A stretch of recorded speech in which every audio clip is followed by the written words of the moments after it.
we're live streaming already, thank you. Thank you for joining up to the Planning Application Committee on February the 10th. We've got a few items on the agenda and we'll start by talking with apologies for absence. Chair, we've had apologies from Councillor Peake, Councillor Stootley and Councillor Thomas. We've got Councillor Sue Sanders here today as a substitute for Councillor Peake. Thank you. Okay, declarations of interest. I understand one or two members got a phone call yesterday, so did I. I hope you didn't talk to them about the application. If you did, you need to declare an interest. No, everyone okay? Just for information for members, that was the first item 4A, which is Eaton Grange or the Children's Centre. Thank you very much. We just think that's probably lobbying and that's not part of the committee papers. Thank you. Any declarations of interest? Councillor Lovett? Yes. The first item 4A, I declare an interest, predetermination. Thank you. And I wish to speak. Thank you.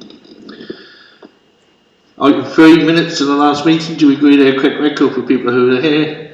Yes, thank you very much. And we move on to the planning applications. And the first one is 4A, the Children's Centre 40 Upton Road. And I'll ask Sarah if she'll take us through, please. Thank you, Chair. So, yeah, the first item on the agenda is for part demolition, extension and conversion of Eaton Grange building, conversion and extension of coach house and new build development to provide a total of 23 dwellings on a site at Upton Road. It's a former NHS Children's Centre, and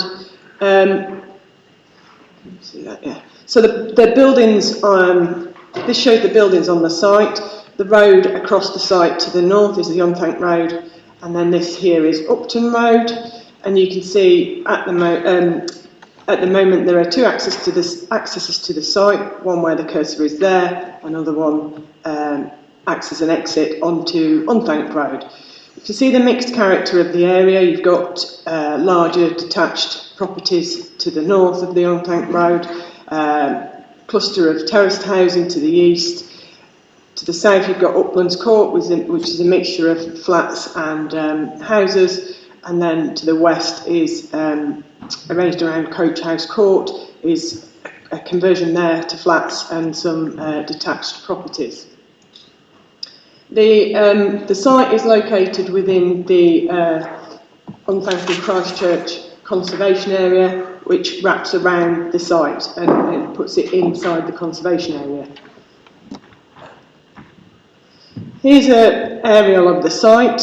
The little yellow blob there is the main building, Eaton Grange, with its two extensions to the rear. The ones with the two marks on are later 1950s extensions that are proposed to be demolished as part of the application.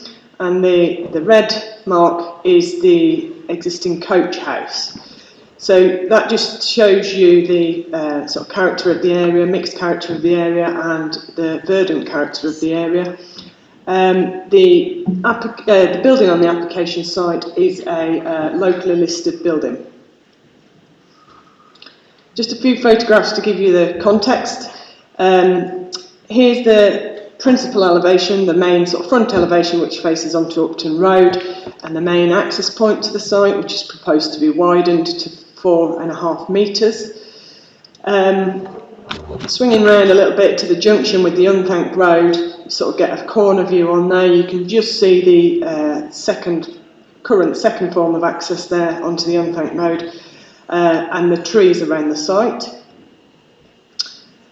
Within the site, moving along the Unthanked Road frontage, this block here is the 1950s extension that is proposed to be removed as part of the application. You can see that the building has experienced a number of extensions over the years. Out onto the Unthanked Road, you can see the elements to be removed there, and the coach house, which is proposed to be converted. Back within the site, along the Unthanked Road frontage, you've got an existing area of car parking, which is proposed to be retained and reused as parking for the new dwellings. Closer look at the coach house there. There are 2 floors of accommodation within there, and that is proposed to be extended. The rear 1915s extensions to the rear associated with its former use, these are proposed to be removed. Swinging all the way around to the opposite side of the building, the southeast elevation, you can see that's the side of the principal main house, as I showed you first, and the extensions that have been added to it. This is the element that's to be removed here. Also, there's a small it was a reception area and a carport or an ambulance bay that would be removed as well. Just a little bit of an elevated view here, stood on top of the elements to be demolished, but you're looking down on the coach house there, and it just shows the context with the neighbours. So this is one of the neighbours on Coach House Court off of Unthank Road. You can see that it presents a blank side elevation to the site boundary and continues round with high boundary treatment. So that's that property. You've got high boundary walling and fencing. Another property on Coach House Court, which again presents a blank side elevation. Again, looking from that elevated view, as you swing around, here are properties on Upland's Court, and it shows the relationship of those with the boundary, and then back down to ground level. That's the relationship with Upland's Court and the boundary, and some trees that are proposed to be removed, which we'll go into a little bit further. So here's the proposed site plan. This is the Eaton Grange building and the extensions to the back of it. What this plan doesn't show is the elements that are to be removed. So they've come off on this plan, and what we've got is an extension that's proposed to the main building. You've got the coach house and an extension to the coach house, and then you've got new build properties in an L shape that form sort of a mews type arrangement of 3-storey blocks of new build development. You've got the entrance into the site there, which I showed you in the first photograph, which was proposed to be widened and made the main entrance and exit, the sole entrance and exit to the site for vehicles. The secondary access onto Unthank Road will be closed off to vehicles and will be a pedestrian and cycle access only. You can see the arrangement of car parking spaces around the site. There are 23 car parking spaces, that's 1 per dwelling. The coach house here will have its own separate amenity space and its own separate parking spaces off of a separate access, as is an existing access there in that location. We've got bin stores by the entrance here for the whole of the development, with the exception of the coach house.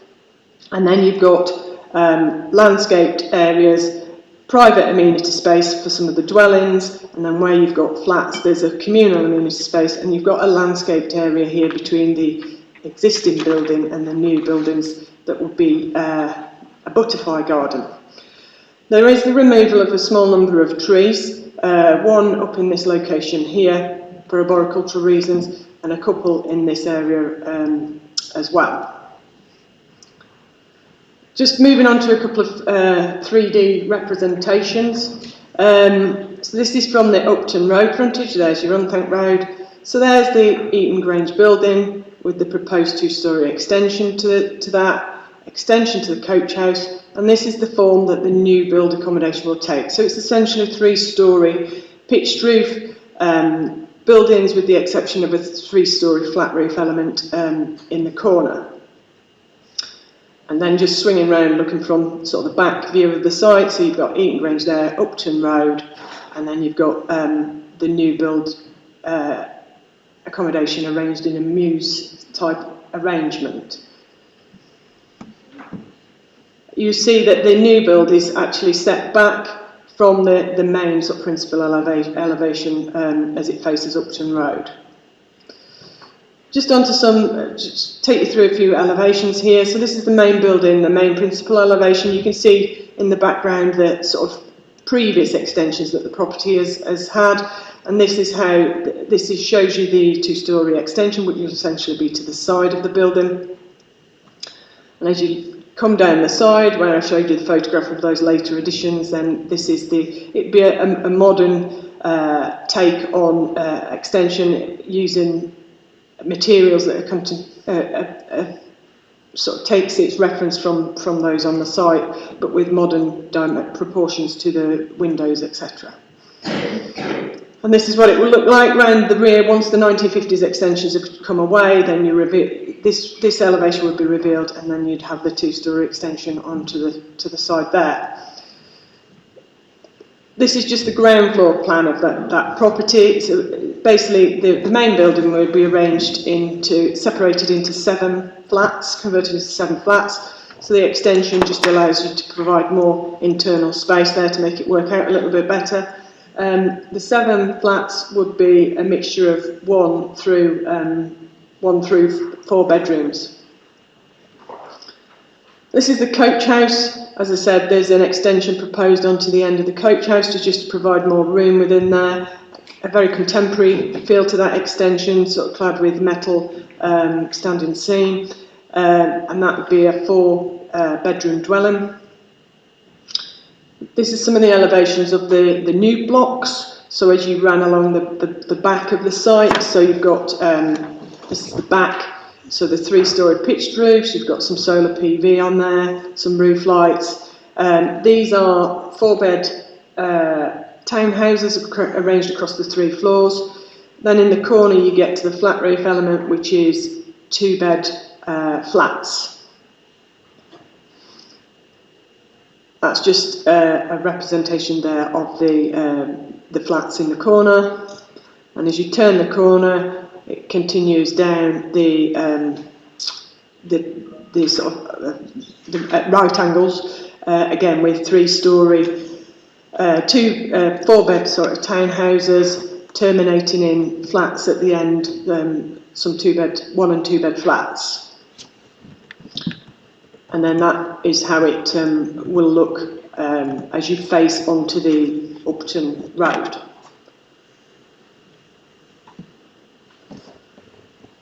That's just to show the arrangement. They're quite spacious properties, and they meet with the space standards. This is just the flats on the end that are arranged across 2 floors. So there's a flat on each floor across each of the 3 floors. In landscaping terms, it's already quite a verdant site, well treed around the edges. The car parking and the access arrangements mainly exist and will just require some modification. What is proposed is some additional tree planting to bolster up where there's a need to remove some along the boundary, but also trees within the site around the car parking area. And there's the proposals include the butterfly garden here, which will act as a communal garden between the main building and the new build. Just street elevations here. So here's the Unthanked Road frontage and the extension to the main house. You've got the coach house here, and then you've got the arrangement of the new build. And then this is the principal elevations that faces Upton Road, and you can see the new build sort of terminates, and it's set back about 8 metres from the front of the main house, so as not to so that the main house can remain the dominant feature on the site. The applicant had a couple of computer-generated images put together, so this is how it could look. Here's the main house. You can just see a little peek of the extension on the side there, and this is the new build. So as I said, it comes around in an L-shaped arrangement, and then it sort of turns again, and it faces towards Upton Road, but it's set well back. And then just a representation of what the courtyard could look like between the main house, and these are the new builds as they turn the corner with the flat roof block in the corner, and then butterfly garden along the front here. I'll just pop back and pop the site plan back up while I just go through, just to make you aware of a couple of updates since the report was finalised. There's been 2 further letters of representation made, including 1 letter in support from a person with a historical family connection to the site that have given a series of comments there. A second representation was in relation to the need for a greater a traffic regulation order to prevent on-street parking over a larger extent of the surrounding roads. There have been revisions to the scheme since it initially came to us. We initially received an application that had 25 units and they've been reduced to 23. There was initially proposals for a separate block standing here between the coach house and the main house, which has been removed from the scheme at the advice of the Conservation and Design Officer and Historic England. Instead, we've got the extension to the property onto the side elevation. There's also been a reduction in the new height of the new builds by about 400 millimetres, and there's been a corresponding increase in the parking because of the removal of that block. So now we have a policy compliant amount of car parking of 1 space per dwelling. In terms of affordable housing, when you take into account a discount for vacant building credit, the 33% affordable housing provision is reduced to 14% affordable housing provision, which would have resulted in the provision of 3 affordable units on site. The applicant provided information to evidence that they had approached registered providers that operate locally to see the interest in taking 3 units on the site, and they'd all come back for various reasons saying that they wouldn't be interested in taking those units on because of sort of communal arrangements. In turn, we approached our housing section here at the council to see whether or not there'd be any sort of funding available to purchase those units on site. But again, unfortunately, that wasn't considered to be a feasible option because of high service charges associated with taking on the units, because obviously the site will have a management company that will manage the landscaped areas, the communal areas. There's also a provision of electric vehicle charging points, etc., things like that. There's trees protected by the conservation area, so that it's quite high service charges. So that wasn't seen as feasible. So we moved on to the scenario of making a provision, a commuted sum for provision of affordable housing off-site, and it's been agreed with the applicant that it paid just over £350,000, and there's been a draft legal agreement being circulated to secure those monies already. There's been a number of objections from residents as documented in the report in paragraph 14, that's pages 23 and 24, surrounding the scale of the development being too much, the design not being appropriate in a conservation area or for the setting of a locally listed building, and raising issues such as overlooking loss of light and general parking and highway safety issues to do with on-street parking in the area. I've dealt with that within the report. It is a higher density form of development than exists there at the moment, but it's considered to be appropriate in the context of the surrounding development, and the distances between the proposed new development and existing properties is considered to be appropriate and not give rise to unacceptable levels of overlooking. We've dealt with the previous use of the site had a community use. The NHS had disposed of the site. We've got loss of elements of a locally listed building, which our conservation officer had a look at, and we had input from Historic England, who, through the revisions to the scheme, support the revised plans and don't object to the application. So therefore, in terms of impact on heritage assets and the significance of the conservation area, the scheme is considered to be acceptable. As I said previously, it meets the parking standards, minimum parking standards of 1 space per dwelling, and it's proposed that there be a traffic regulation order put in place to restrict parking sort of close to the junction of the Untitled and Upton Road to prevent any sort of parking overspill taking place inappropriately on the surrounding roads.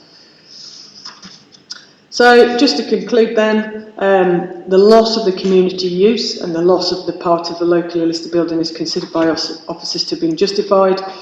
The scale, design and scale is considered to be appropriate for the site given the historical context and the current context of the site.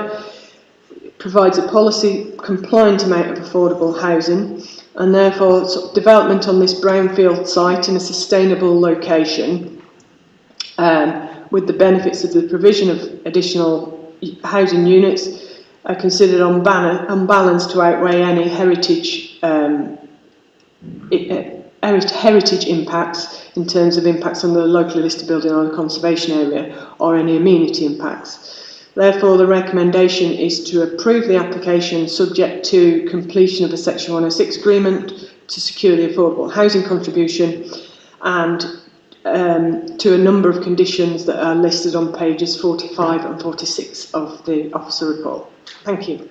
Thank you very much, sir. Councillor Lovett, did you want to speak on this? You have 3 minutes. Thank you. Yes, thank you, Chair.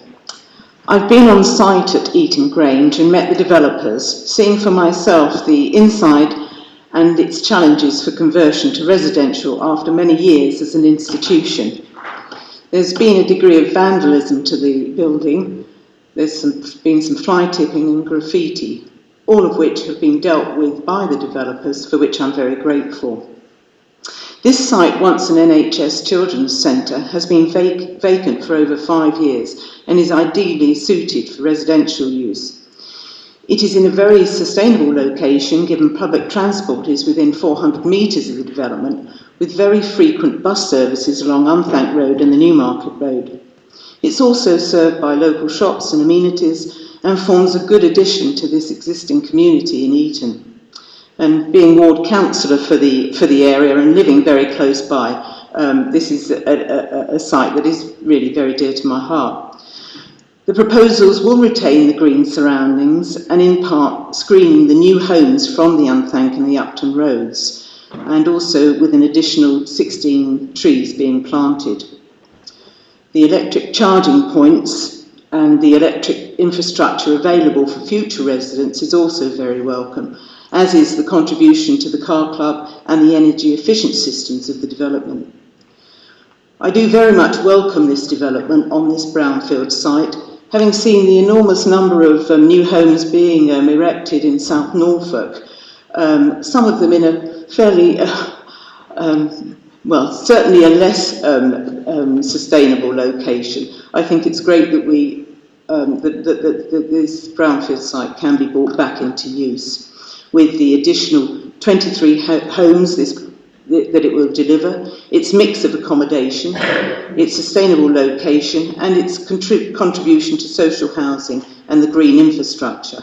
But all that while respecting the heritage assets on the site and the provision of the communal butterfly garden in memory of Margaret Fountaine, who was a previous occupant of the house. So I very much hope that you will approve the application today. Thank you. Thank you, Councillor Lovett. Did the agent wish to speak? Thank you.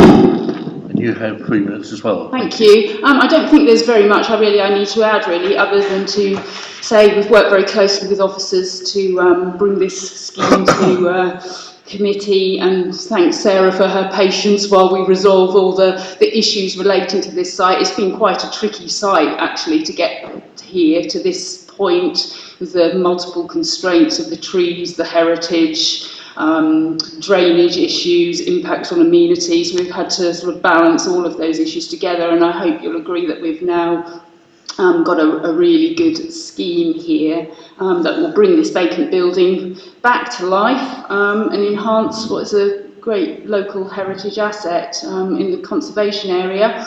And the developer is really keen to get on site and deliver this as soon as possible. So yeah, that's all I'd like to say. Thank you very much. Thank you. We've just got to wait for Councillor Lovett to leave the chamber, I'm afraid. Thank you. We'll move on now to questions to the planning officer. I've got a couple. Can you show a picture of the entrance on Upton Road? So I think it's one of your first 3 pictures that you put up.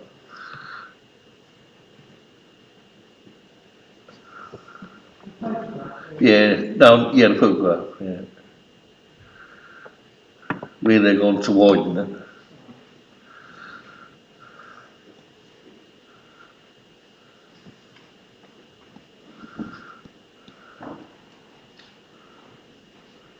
That's the one. Can you tell me, you're going to widen that by another 2.6 metres or 4.6 metres? It'd be widened to be 4.5 metres high, wide, sorry. And which way will it go? Will it go to the left or the right or both? It's both sides, I think. Basically, those walls will come down. So it's like straight entrance going in? Yeah, basically. Where it They're is going now. in the same location, but there'll be a bit extra on either side. Okay, thank you. And one other question about the card club contribution is it was agreed that they might have put a bay in outside. I understand that's not going to happen now. And the card club have already got a card club just round the corner, so it might be put somewhere else. How will that solve the problem of extra cars? This was offered by the applicant as a means of sort of mitigating impacts on sort of overspill parking onto the surrounding highway network. We haven't unfortunately got a policy that would require such a provision for schemes of this size. We're only looking at 23 dwellings here, and the threshold for that sort of contribution is 100 dwellings, so it's quite significantly short of it. So we can't require it through the planning application. It's not a policy requirement. My understanding is that the applicant was intending to accommodate initially a car club space on the site, and then through highways input said that they could provide it on Upton Road somewhere, I think. If they want to do that, they can do that separate from the planning process. We can't secure that through the planning application. But when I did have a little bit of a further look, there is an existing car club vehicle and a car club space on Waldeck Road, which is just about 100 metres to the north of the site. So there is provision there at the moment. But anything extra would need to be separate from this process. Okay. Is there any problem about having 2 car ports close together?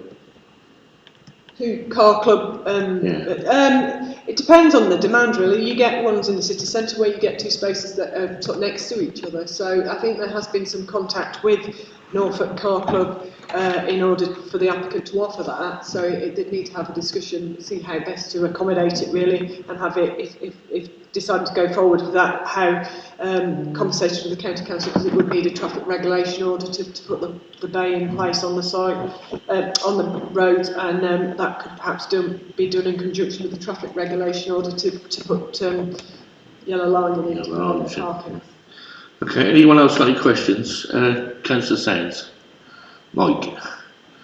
Thank you, Chair. There is to be a commuted sum of 350,000 to allow for the non-provision of 3 affordable dwellings on site.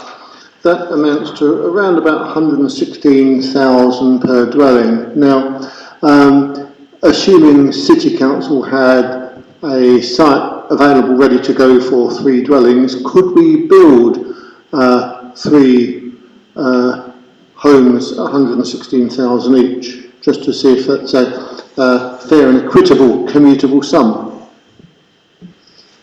The contribution would go into the sort of housing pot for delivery across the city as a whole, and it would sort of go in there, I imagine, and bump up other contributions that have been secured on other sites to provide, to help to provide accommodation on a site. There isn't an identified site, is my understanding, but the conversations that I had with housing when they were looking at whether they could take the units on the site, they were quite clear that they could quite easily spend that money on provision within the city. So it will contribute towards affordable housing somewhere.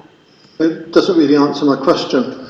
My question was, would that be enough to provide 3 homes, or would in fact 3 homes cost more than 350,000?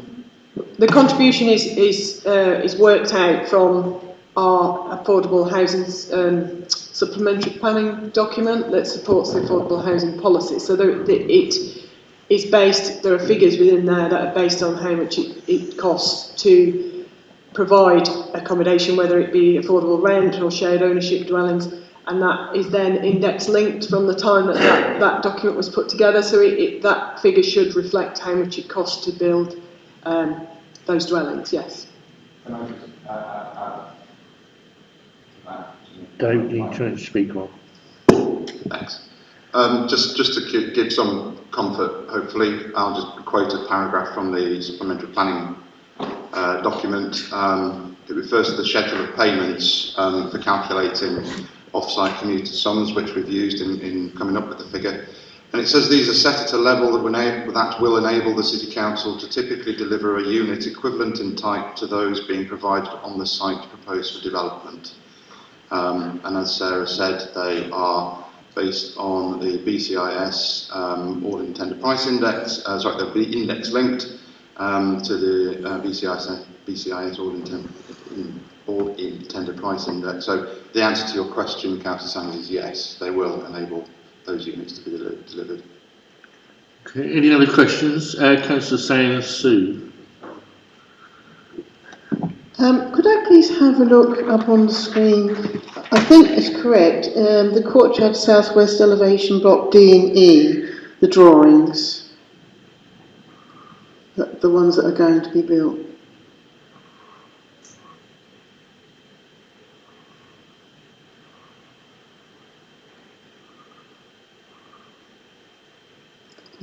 If I can have the from the front elevation, please.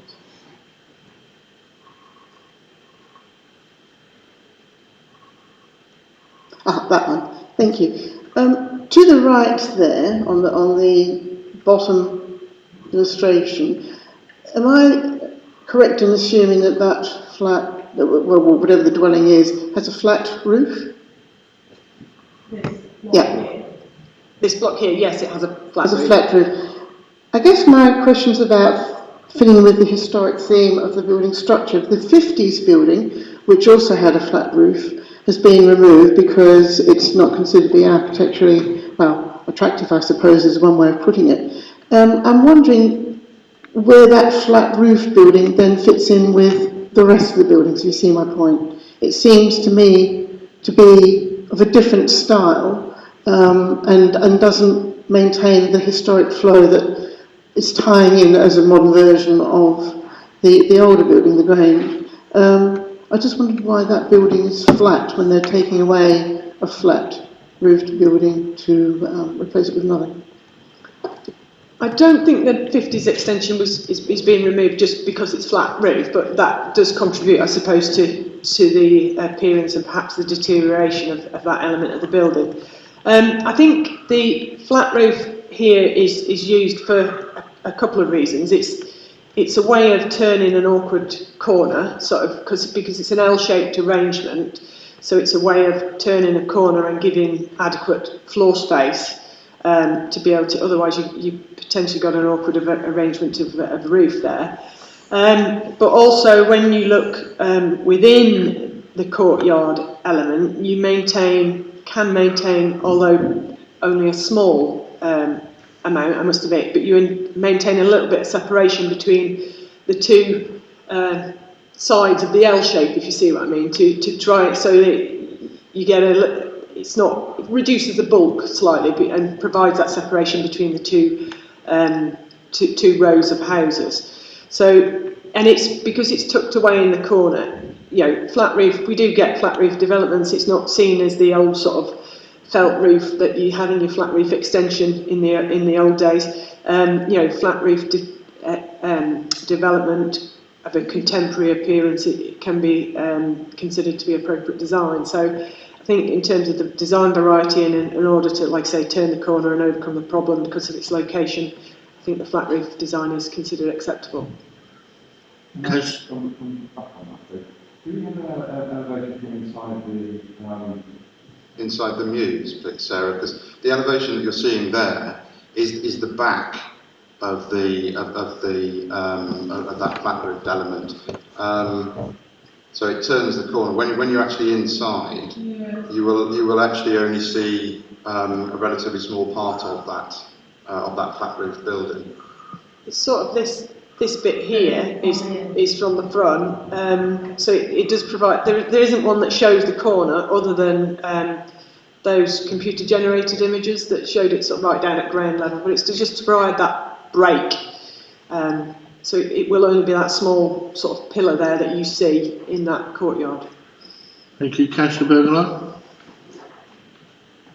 Thank you. I was just wondering, if somewhere in your report it says that there may be a desire to, at some point, by residents to try and reduce the amount of trees. They're covered in a conservation area? Does that prevent? Do we need a TPR on them? It's my basic question. The site is within a conservation area, so that the trees are afforded protection under that designation, and the tree officers could. The comments were from the tree officer in terms of proximity of dwellings to sort of large-scale trees, but the council would ultimately retain, if inappropriate works are proposed, then we have the option there to refuse those those proposals. And as I'd said in the report, I think that the type of person that would buy a property on a site that has trees, you'd hope that they sort of like the trees and are buying it because of the verdant character. Councillor Champion, did you put your hand up? No? Yes, okay. It's just questions, not... Yeah. I would like to ask about the flat roof. Is there going to be on other roofs in the premises, there's solar? I was going to ask on the flat roof, is there any, going to be any greenery or any use of the flat roof for environmental or ecological environmental energy reasons? From the plans that I have, there is no solar on that element. Yeah, correct. It hasn't come up in discussion about I have got another scheme that we'll come on to shortly that has green roofs on a flat roof.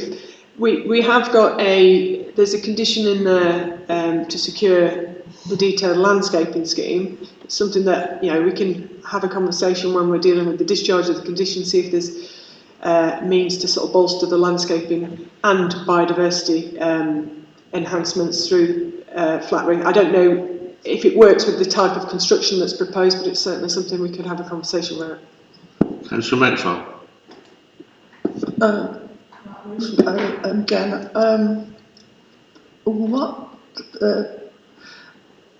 it is accessible. If it is, what prevents anybody getting up there and falling off? Is there a fence? Is there? It lends itself. It just actually, to me, it doesn't look very good. But obviously, I'm only seeing the plans. But I am worried that people could get up there and it's access to the rest of the buildings. It's not accessible. It's not a roof terrace. It's at roof level of that third floor. So there's no external staircase, or just because I was stood on the flat roof of the other, and I think I've thrown you all a little bit by taking those photographs from on high. There would be no external access to it. So it's essentially a roof that they can't get to.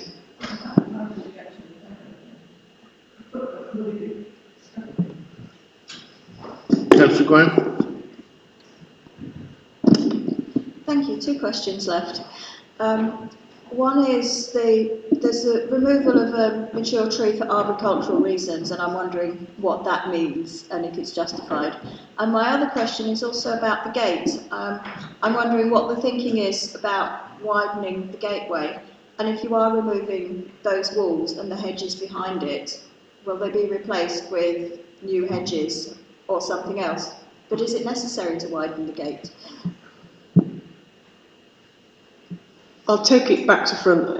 The access is widened as a result of the changes to the layout. So at the moment, the informal arrangement is you come in on the Upton Road entrance and you exit on the Untitled Road.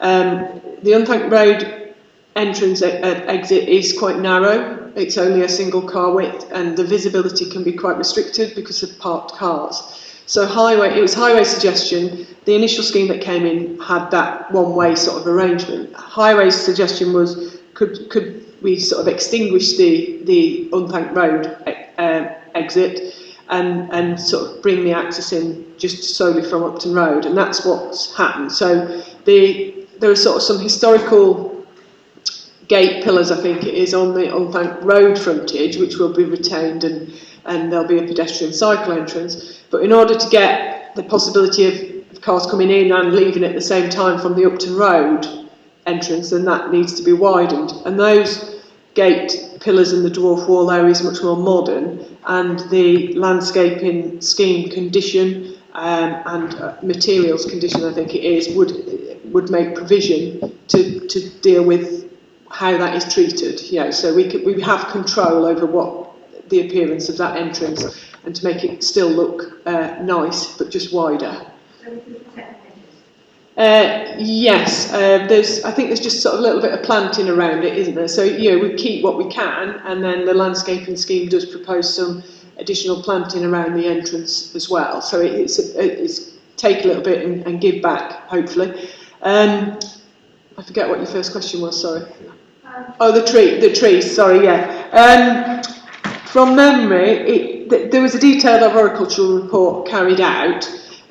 So if something has to be removed for arboricultural reasons, there would have been some issue in terms of the quality of the tree and perhaps evidence of disease. I haven't got that information specifically in front of me. Okay, thank you. We'll move on to discussion now, but before we do that, I'll move the recommendation, which is to approve. Have we got a second in favour? Thank you, Councillor Button.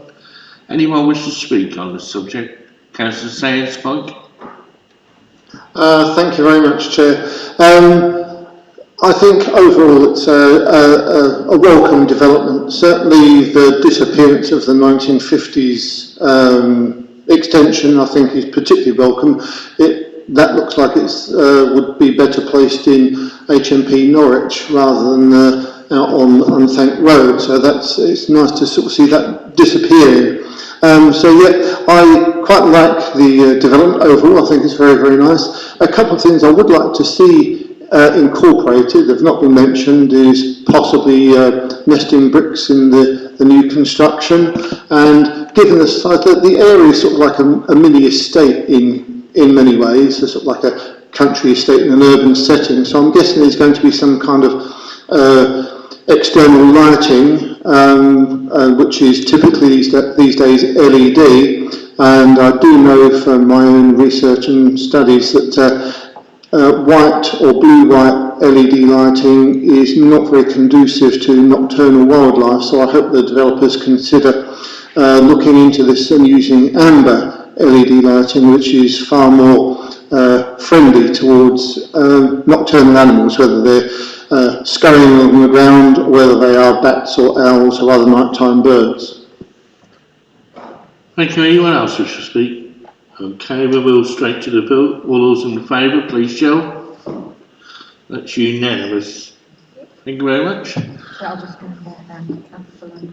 Yeah. And I expect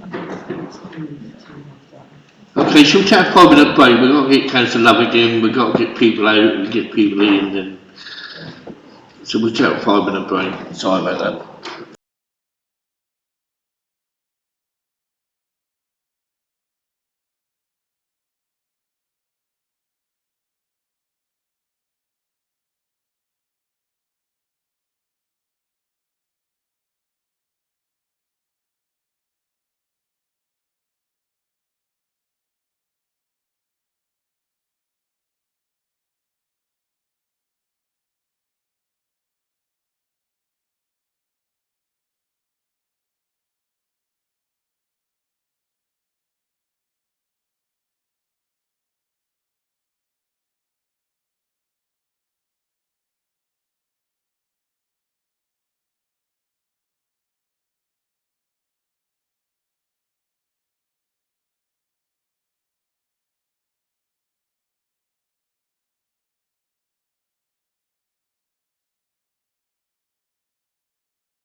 yes, we will start again.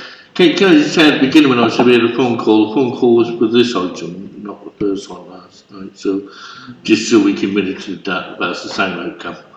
Thank you. If we can move on to 4B, which is... Chair, just says a general rule, there is lobbying, but we just need to record it if people are predetermined, that's all. Thank you.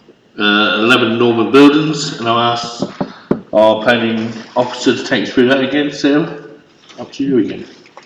Thank you, Chair. So it's a planning application for the demolition of the existing building on the site and the construction of purpose-built student accommodation, including communal facilities, cycle store, bin store, landscaping and associated works.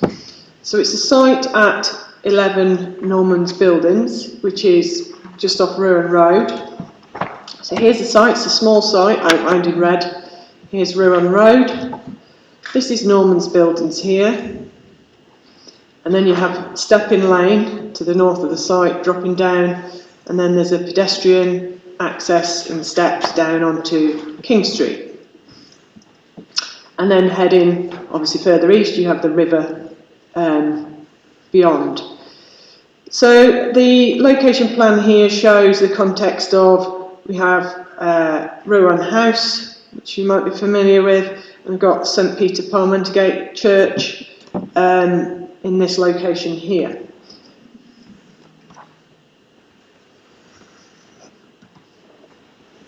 Just an aerial view of the site. The little red blob is the application site building, and we've got Ruan House, as I pointed out before. We've got King Street, and you've got the new development that's taking place at St Anne's Quarter, and then down to the river. The site is within the city centre conservation area. It's in the Burr Street character area, and it's just at the edge of where it transfers into the King Street character area. The listed buildings around the site are St Peter Parliamentegate Church, and then further to the south is St Julian's Church, which are both Grade 1 listed. On here you can also just see the edge of the castle gardens here, and you've got Prospect House, which is also mentioned in the report. So this is the building on the application site at the moment. It's a former car showroom and vehicle repair workshop in the lower floors. I've put 2 to 3 stories high. It's because the land falls away quite significantly in the area. It's 2-storey as it's presented to Norman's Buildings, whereas you have a basement below it. This is a view from the Ruan Road junction. So you've got Ruan House here, which is 5 stories, and which has got offices and an NHS walking centre there, and there's the building at a lower level. This is stood directly in front of the building. You can see the relationship with Ruan House. Just beyond it there to the north is properties called Scholes Green. This is the southern edge of the building, and looking east down a set of steps that take you to the brewery's War Memorial, and then down through Polypin Yard and on to King Street, and in the distance you can just see some of the newer development taking place down on the riverside. The building to the south of the site is Morgan House, which is residential properties, and that is 8 stories high. There's some accommodation up on the roof there. This is stood again in front of the building. You've got Ruan House here on the right, and you can see Morgan House in the distance. That's the Scholes Green development, residential development again to the north, 3 to 4 stories in height, and again that's set across the changing levels in the area. And this is Stepping Lane, directly to the north of the site. So there's the application site building, and there's Scholes Green. And you can look down the pedestrian path that takes you onto King Street, and you can see development at the riverside just poking up in the distance, a little bit closer there. So this is the path, St Anne's Quarter development, and the back of buildings on, these are newer buildings on King Street. There are some listed buildings, but there's a mixture there. So it stood at the bottom of the slope on Stepping Lane, looking up towards, there's Skulls Green, there's Ruin House behind it, and there is reference in the report to number 10 Stepping Lane, which is a detached 3-storey property. That's that property there. The rather uninspiring rear elevation of the building that exists, just showing you there's the basement level I was talking about, and we've got quite a significant change in levels here. And there's an area of car park that forms part of the application site, seen here. And then again, the back of Morgan House, there's a car park here that provides parking for Ruin House, and you're heading down towards the river, so you can see the slope that is contended with. This is stood down Stepping Lane, back towards King Street. Here's the application site building, and there's Ruin House. And then a little bit further back, there's mention within the report from a heritage perspective about views up Mountergate. So this is Mountergate.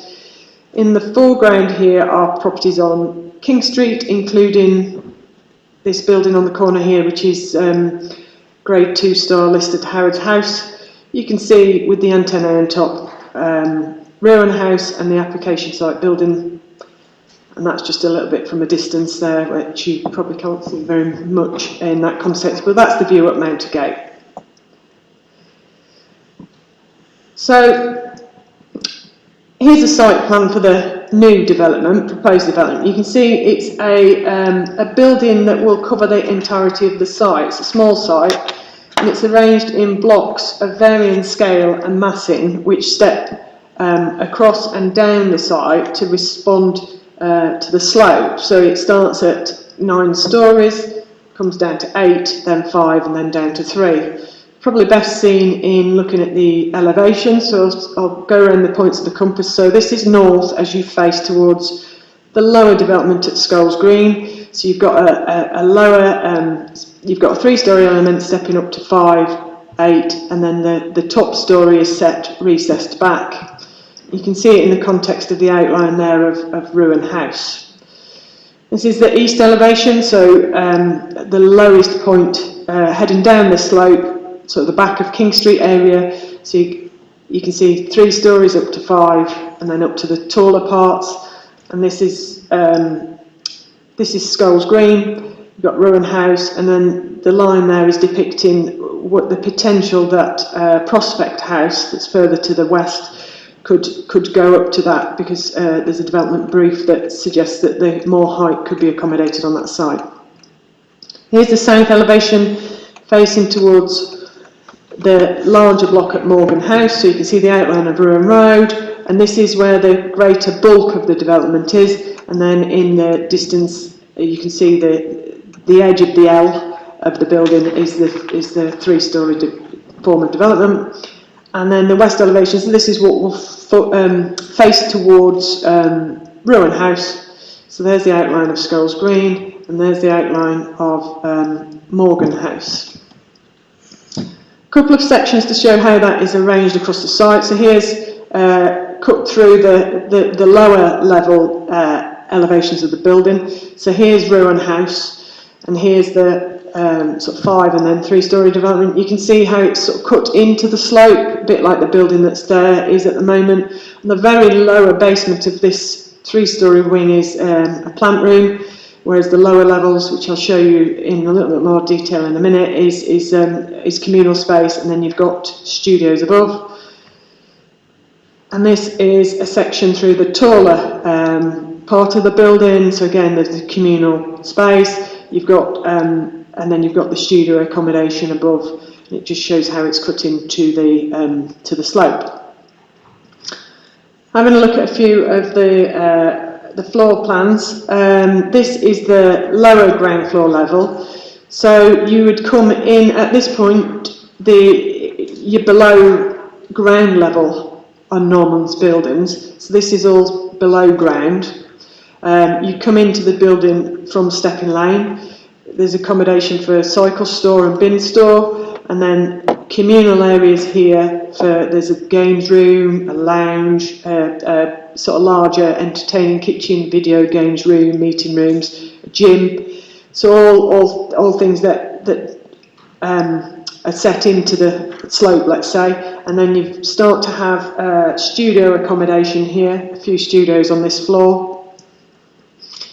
And then moving up a level to ground floor, so this brings an access in from now from Norman's buildings. You've got sort of the main entrance to the building, which would have the reception, management, a sort of a further lounge area, and then studios.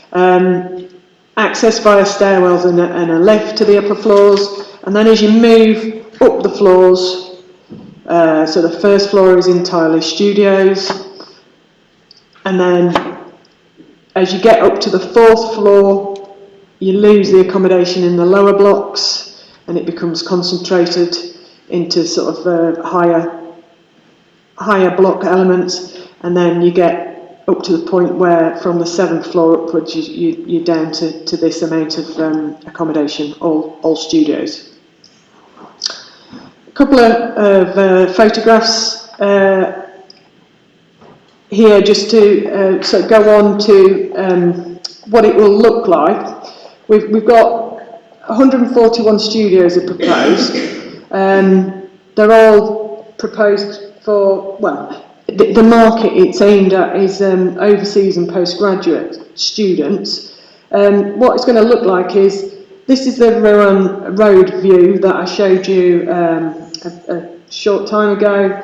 They've had some computer generated images produced. This is minus the tree, but the tree won't be being removed.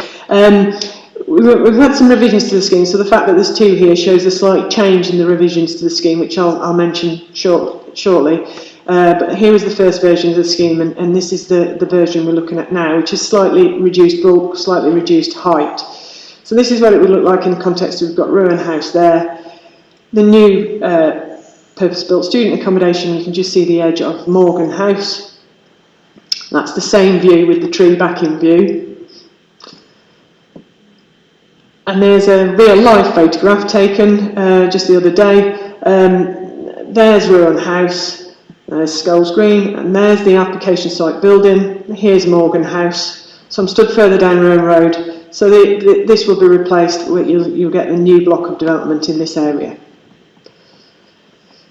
Again, sort of what it's going to look like from Norman's building itself. So here's the view towards Morgan House. And here are the representations of what that would look like. Stood a little bit further back, so we've got the Skulls Green development in the foreground, and then we've got the new building here. You can just see Morgan House in the distance. Again, this just shows the difference between the two, sort of the revised form of development that's reduced a little bit of the bulk on the northern elevation. A computer-generated image of how it would look like from the sort of steeper lower part of the site, so Stepping Lane. So this is what we're looking at. So the revisions to the scheme has removed some of this bulk here and brought the overall height down slightly. And that view from Mountergate that I mentioned to you previously, which was important in heritage terms, it's identified as a negative vista in the conservation area. Again, the two schemes there, we've lost this element. It's been sort of, this has been nibbled away at, and the height has come down, as you see on this representation. You can see Howard House here, the Grade 2 listed building, and in the foreground you've got the buildings on King Street. And then that's just a representation of how that will look when the St Anne's Quarter development is built out completely, which comes up to Mountergate. That sort of starts to obscure views of the new building, proposed new building, and also of that Grade 2 listed building, 2-star listed building as well. So as I mentioned, there have been revisions to the scheme from what was submitted to us initially. 146 units has been reduced down to 141. We've had a reduction in the overall height by about 1 metre and lost the bulk on that north, some of the bulk on that north elevation. There's been the removal of a fourth floor outside amenity area. So this on top of this block here, there was proposed to be an outside amenity space. That's been removed on officers' advice because of issues around residential amenity issues with neighbours. And there's been the introduction of green roofs onto the flat roof elements of the building in conjunction with revisions that have been made to the surface water drainage strategy. So the issues, as I've set out in the report, just a quick summary. Planning practice guidance requires local planning authorities to plan for sufficient student accommodation, and it recognises that dedicated student accommodation may help to take pressure off of private housing stock, and we have local policies to do with the provision of communal developments, and that would include the provision of student accommodation. The issues that came up as part of the development, again, were to do with appropriateness of scale. Obviously, we're adding a building of quite significant scale to the site compared to what's there, but it's in an area of which there are large-scale buildings there, as I've presented to you already.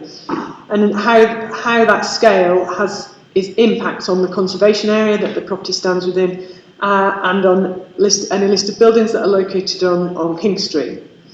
Again, we had input onto this from Historic England, who gave us some valuable comments and have raised no objection to the scheme as revised.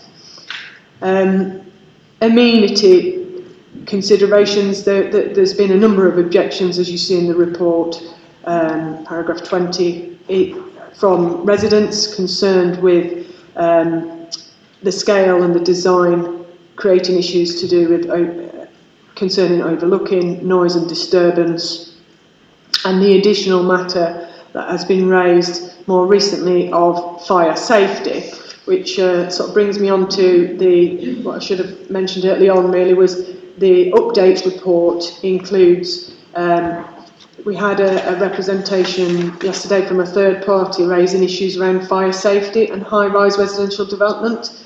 I've set out in the updates report what the issue was considered to be and officers' response to that. In addition, the applicant has confirmed that a fire safety review has been undertaken right from the start, and a detailed fire safety advice has been provided throughout the design process. And this can be updated to reflect the revisions that have been made to the scheme, and can inform the requirements of a relevant planning condition if members consider it necessary, if they're looking to approve the development.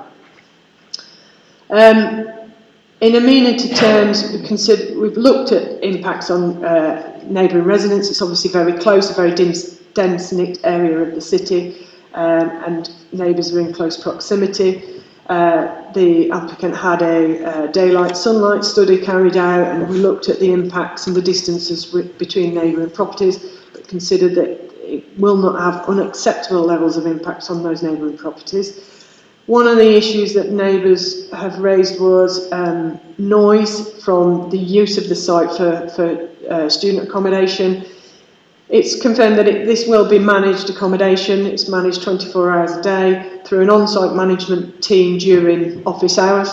And outside of that, there are on-site resident coordinators that are resident on the site, obviously, and who will have access to 24-hour security.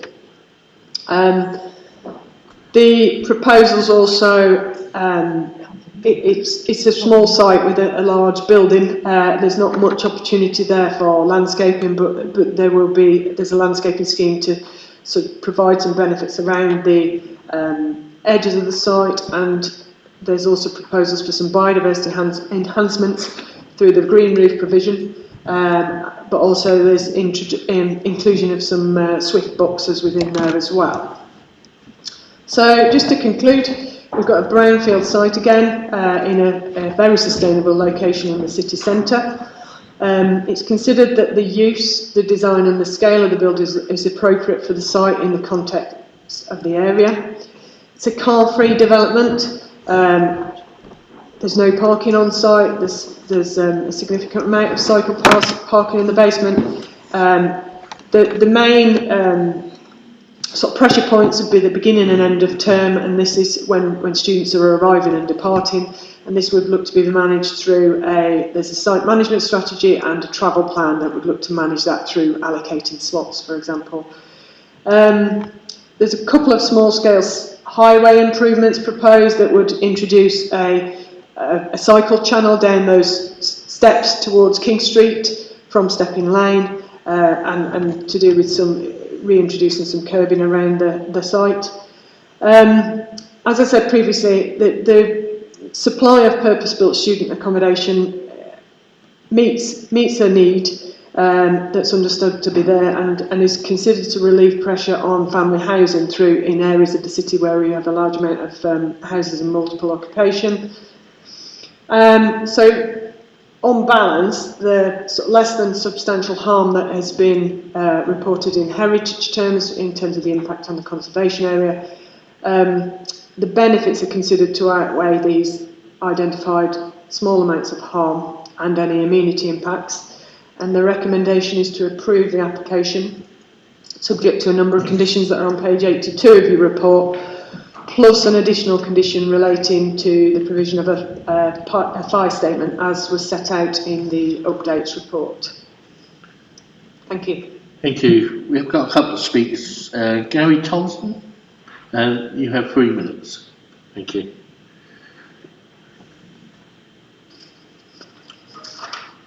Thank you, Chair. My name is Gary Thomas, and I'm making these comments on behalf of Ruin House Limited, who are the owners of Ruin House and its associated car park that lie immediately to the east and west of the application site. Clients have no issues with the principle of redevelopment or the intended use, but the concerns lie with the amount of development on the site. We believe the proposals are not sensitively related to in scale and height to neighbouring buildings. They don't make any contribution to improving and or reinforcing local character and townscape. They don't enhance the qualities of the immediate and wider setting, and ultimately don't display high standards of architecture and design. Those views are broadly shared by Historic England, who still say harm is caused by the proposals. The committee report says the changes required by Historic England to make this an acceptable development would make this development unviable, although I've not seen or are aware of any evidence in this regard. The report also acknowledges there are impacts on amenity, and in relation to the walk-in medical centre in Ruin House, suggests that blinds could be used. That clearly demonstrates something is wrong here and totally ignores the agent of change principle in the NPPF, where new development is supposed to take account of existing development and not the other way round. The proposals essentially are an overdevelopment of the site and breach your policies DM1, 2, 3, 12 and 13 on various levels. These flaws cannot be corrected by condition. Having said all that, the issue of fire safety in this tall building is a fundamental issue lacking in the consideration of the proposals. The need for a fire statement is now acknowledged in the update report issued yesterday. However, you cannot deal with a fire statement by condition. The planning practice guide makes that very clear. The only circumstance where you can have a condition if there is an outline permission, but not a full permission. And the reason for that, of course, is that fire safety is a fundamental element of new design and is now a land use planning matter. It is now separate from building regulation issues and indeed the views of the Fire and Rescue Service. You cannot rely anymore on these comments in isolation. The fire statement tests in practical terms the measures to fight fire at this tall building, such as the siting of appliances and how to tackle a fire when the gap between the proposal and Ruin House is only 9 metres. As this is a land use planning matter, the design must be tested before the grant of planning permission. It cannot be a condition. At the very least, I would ask the committee to address fire safety in this tall building before a decision is made. Thank you. Thank you very much. Councillor Osborne, you have 3 minutes as well. Thank you. Thank you, Chair. Yes, as a local councillor for Mancroft Ward, which covers this area, I'm speaking on behalf of residents and would like to object to this application. As Mr Thomas has said, I don't have a problem with the principle of development. In fact, I think it needs to be developed, and this proposal is a lot better than the one we saw previously. But the original objections still remain, and I'll refer specifically to policy DM2, the council's planning policy, on amenity and prevention of overlooking and the loss of privacy. It's clear that the proposals will overlook and overshadow the existing buildings, especially Morgan House, which is residential, and surrounding walk-in centre as well. And it's very close to those other properties, which will cause disturbance from noise and light pollution. Policy DM3, I would also like to refer to, which refers to the height, scale, and massing and form of the new development. I think it's clear from looking at the plans that this development will be very tall. It will have a lot of massing, and it does not respect the existing buildings in the area, especially those in historic King Street, which is quite unique. And it's a building several stories above the height of the existing building, which is an incongruous extension as specified in the council's own planning policies. Policy DM9, which is about preserving, enhancing, or better revealing the significance of designated heritage assets. Again, the same principle applies there. This is, we saw earlier how this development would affect the views of old buildings around the King Street area, which is a conservation area, and which has significant numbers of heritage assets. I would also be concerned that it would set a precedent, especially with the potential for Prospect House to be redeveloped. And what we don't want to see, and what residents don't want to see, is an increasing precedent for ever higher buildings in this area, which is a highly residential area, and, as I said, a historic part of the city. And finally, I'd like to say that there's concerns about there might be a bubble of student developments in the city centre. I've lost count now of the number of student developments that we've seen coming through this planning committee recently. There's several already under development or recently finished, and I'm very concerned that building these number of student developments at speed and at scale is actually going to leave us with white elephant developments that we don't need, and that will really be for quick profit for the developers, but won't be providing decent quality homes. Finally, I'd like to say that obviously one last thing, that a significant number of residents have objected to this, which is evidence of the severe impact that it would have on them. Thank you very much. We have the agent here, Ian Riley, and you have 3 minutes? 6 minutes. 6 minutes. I don't think I'll take 6 minutes. I'm sure you don't want to listen to me anyway. Thank you for your time, obviously, today. And I'm Ian Riley from Land Pro. I'm the planning agent for the applicant. As detailed in the officer's report, the applicant seeks demolition of redundant car sales, car repair and MOT test centre, and its replacement with purpose-built student accommodation. The development will provide for 141 high-quality studios. The former car sales function was deemed to be no longer a viable outcome for the site owner, and he's transferred all of his staff and operations to other premises at Mousehold and up at the airport industrial estate at Vulcan Road. I think the other site he has is. After undertaking pre-application discussions with the council, it was agreed that the use of the site for student accommodation would be acceptable. We also agreed some parameters in terms of scale and massing at that stage, and these have been largely reflected in the scheme that you have before you today. Following the pre-application discussion process, we undertook a formal public consultation exercise at the premises and also engaged directly with Norwich Bid, Norwich Society and King Street Residents Group. The proposal would remove an unattractive building within the conservation area and replace it with high quality modern development. The current use of the site is clearly car dominated, and the development would be car free. The Council's PBSA advice note confirms that in terms of the development pipeline and projected growth of the local higher education institutions, Norwich has a shortfall in PBSA and also an evidence need for studios. The proposed development will be situated within 0.4 miles from the Norwich University of the Arts, and University of East Anglia is easily accessed by buses from Red Lion Street. The site is also well located for access to shops, cafes, leisure uses, which is considered to be important in your own PBSA guidance note. The PBSA guidance also identifies, as I said before, there's a shortfall in studio-style accommodation. To meet with this evidence need, the scheme has been designed as an all-studio scheme, and we consider this to be demanded by mature students, as Sarah's touched on before. The provision of the development for which there's an evidence need on a redundant brownfield site in the city centre of Norwich complies with all the aims and objectives of national and local planning policy. The development has been designed to ensure it's not visible above the rooftops in King Street, and therefore any glimpses of it will be available through the Stepping Lane, King Street, Mountergate Junction. The surrounding buildings are all of large scale, and the Council's Prospect House vision document also encourages a large scale building in this part of the city.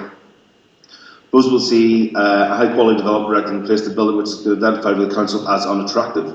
The scale and form of the proposed building responds to the existing development and those developments which are planned or being developed currently. The layout of the scheme has been proposed in order to respond to the surrounding site and street pattern. It also creates positive active frontages in an area which clearly has negative social environment. We consider the development is in compliance with the design aspirations and guidance of the local plan and the NPPF, and the Council's PBSA guidance provides specific details on amenity issues, including that of the residents. The accompanying design and access statement with the application demonstrates that the internal space standards that have been proposed are above the levels required by the Council. The proposal would result in the removal of the car showroom, which included a repair centre, given that this is a residential area, essentially. The proposal would result in the removal of a use that I would consider to be incompatible with the area. The site is in the city centre, where the prevailing character of development is high density. It is considered that the separation distances we propose are acceptable.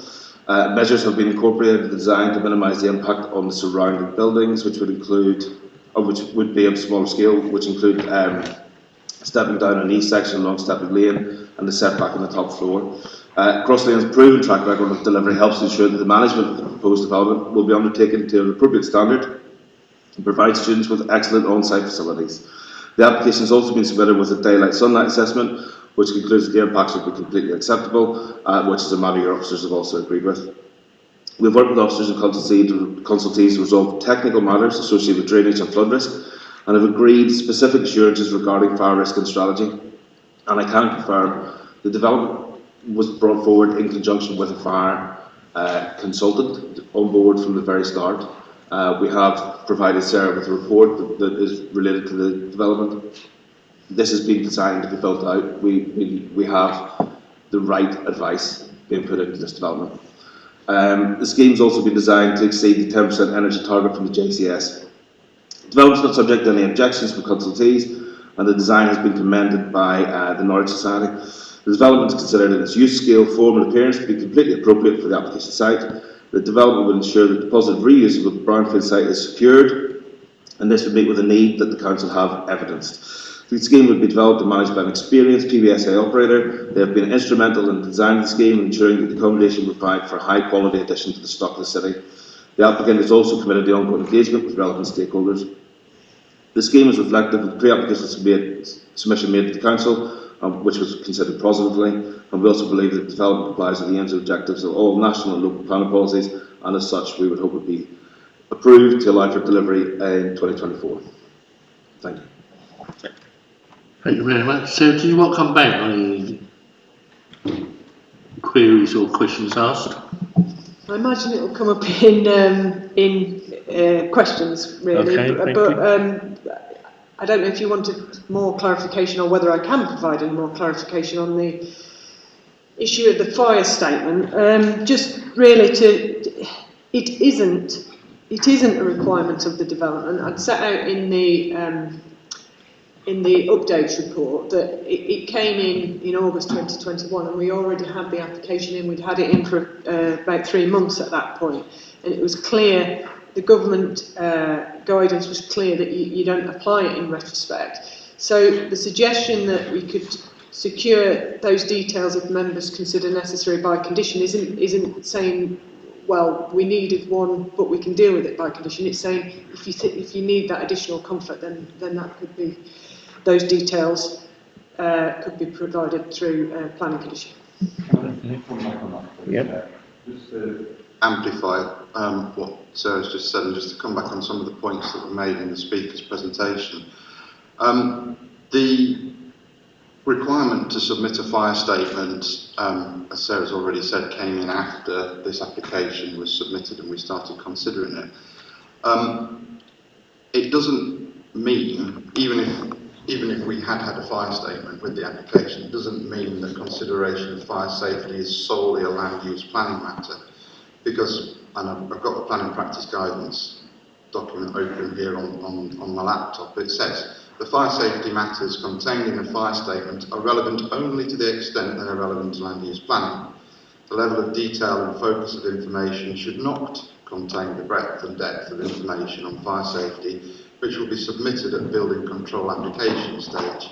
The requirements of the fire statement at planning stage will not duplicate or require compliance with the building regs or the fire safety order, and local planning authorities will not be responsible for any building regulation matters or the enforcement of building control requirements. The purpose of a fire statement, even if the application required one when it was submitted, is to demonstrate that fire safety has been considered as part of the design process. And in terms of the information that you have before you, you have the comments of the fire brigade, and in the report, and you can use those comments to inform your consideration of the application.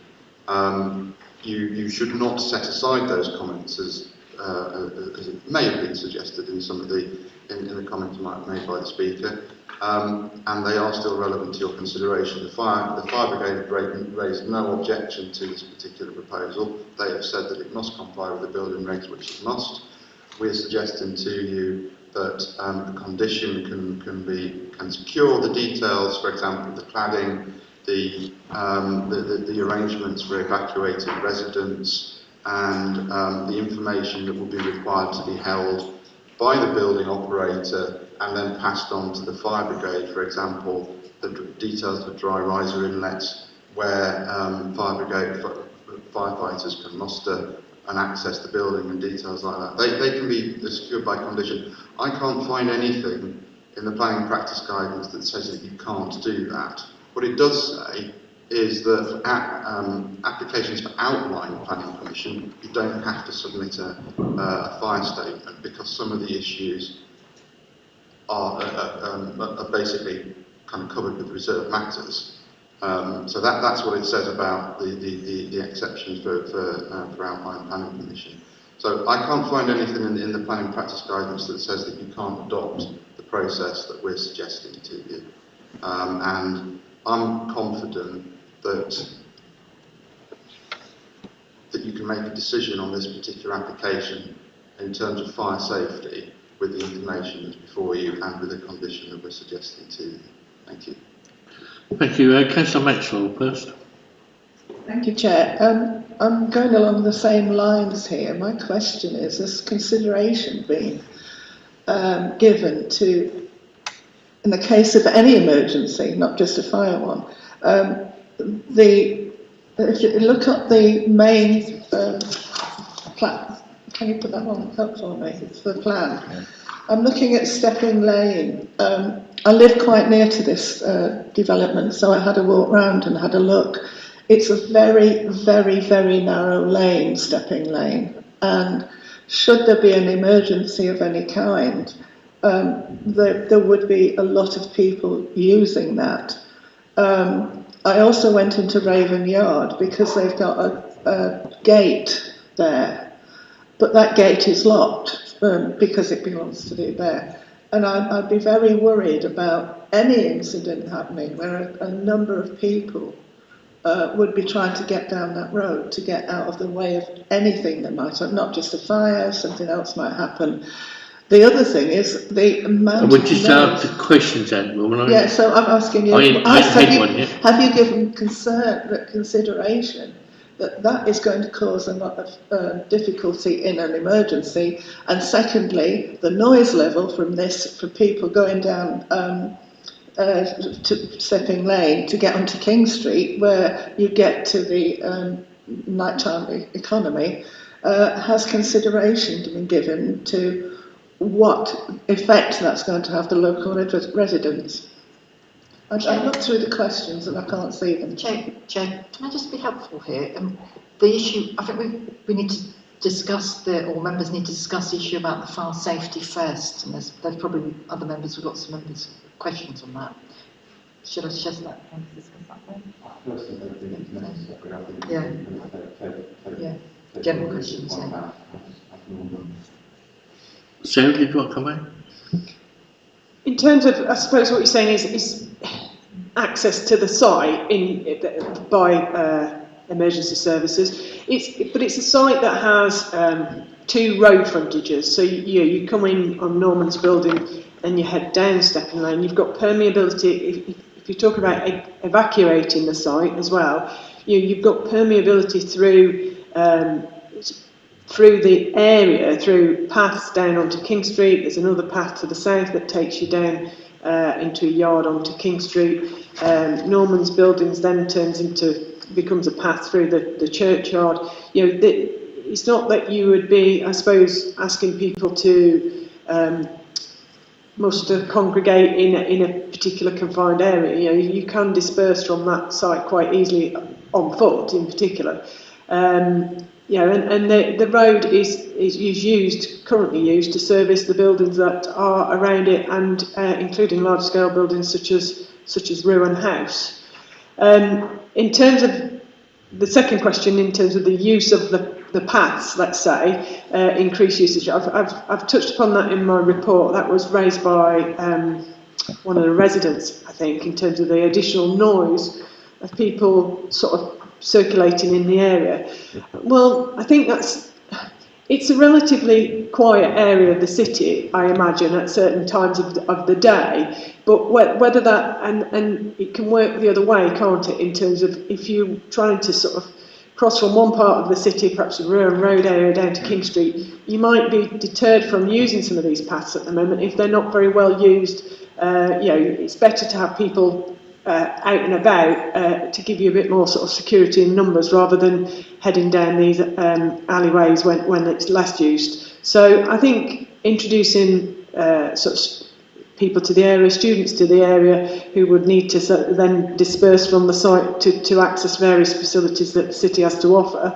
I see it as it's not got any specific noise issues associated with people walking down public paths and public roadways.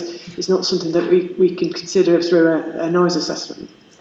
Councillor Sands. Sorry, can I just elaborate on that? Just in terms of the emergency situation, it might help if you kind of think about this building, City Hall, and what happens in the event of a fire alarm or whatever in this building. We don't have anywhere where we can go out within the confines of this building and collect. When this building was full of people, 700 or so members of staff, we went out over the other side of St Peter Street, and we mustered alongside in front of the War Memorial. So whoever manages this building, if it gets consent and gets built, they will come up with a plan where it identifies a muster point for the residents, so that they'll manage that building in similar ways to how this building is managed. It doesn't have a curtilage within which we can actually muster all staff members. It was never designed in that way, and that doesn't have a place where you can muster all 141 residents in one position within the confines of the building.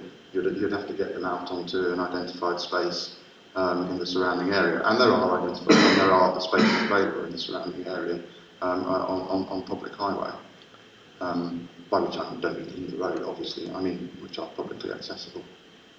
Thank you. We're still on questions. Councillor Sands, Sue. Can I move on from fire? Is that cool? Okay. Right, in my ward we had a situation where planning permission was given for student accommodation, and there was an on-site manager included in the application. However, The lack of proper management of this site caused considerable noise and disturbance to residents in the area. What other, than the on-site manager, because I'm kind of losing faith in that, what other reassurances can we be given that the local residents will continue to enjoy a good quality of life? It's really going to come down to the management company, isn't it? I think is what you're getting at. My understanding of the applicant, the people behind this development are that is what they do. They specialise in the provision of student housing, student accommodation. They've provided a management statement for the premises, which includes sets of rules and how they can sort of bring residents to account if rules that residents would have to adhere to, for which they could then follow that up. Sorry, do you mean local residents? No, students. Yeah. So in order to take up a tenancy in there, then there's a set of rules and regulations that you'd need to adhere to. Based on the fact that the applicant, like I say, has a number of these sort of properties and is experienced in that, I'd hope that is informed by what they've found to be become issues perhaps at other places, and help to sort of tighten up their management strategy. But it is going to come down to enforcing that management strategy and how the on-site staff and if there are issues in particular, then I imagine that will come back and be reported to the council. And then we could look to take that up with the management company if there are real issues. Councillor Bowler. I've got two questions. One is actually coming back to something that Mr. Thompson said, which is around the statement that the additional improvements that Historic England requested would make the development not viable. Is there a viability assessment behind that statement, is my first question. And my second question is, so we've got a number of constraints. We've got the city centre conservation area, the Burr Street conservation area, and then very close to the edge of the King Street conservation area, where the argument is that it kind of attempts a transition from the King Street conservation area to the kind of more modern built area. However, is your assessment overall that this development enhances either of these three conservation areas at all? So coming on to your first question, no, that I've not had sight of a viability assessment for the site. That statement came about from a conversation after we'd had Historic England's comments, or second set of comments, of which they were happier because of the modifications that were made. Historic England had always, right from the start, had raised concern about developing this area that I'm highlighting here, which is currently an area of hard surface in our car park. So putting building on that site because of its proximity to King Street and the list of buildings that are there. And also they suggested taking the top floor, I think, off of the tallest part of the building. It's always been the sort of applicant's opinion that they have modified the design, I think, over public consultation period and etc., and have sought to. I've not seen the figures behind it, but obviously there's a threshold there that they need to meet, and therefore the bulk of the building has been pushed to the part of the site that is considered that can accommodate it. So you have the element down here, which Historic England had some issue with, is lower, much lower, 3-storey. So it's more comparable with the residential dwelling at 10 Stepping Lane. So it's more comparable in scale to that. And obviously getting rid of something in that area and a whole top floor of development with however many studios were up there, I can't really remember, it is going to significantly cut down the number of studios. So it's been taken on the word of the agent that would present an unviable form of development. In terms of the impacts on, it's a large scale building, you can't get away from it. It's identified as a negative building in the conservation area appraisal.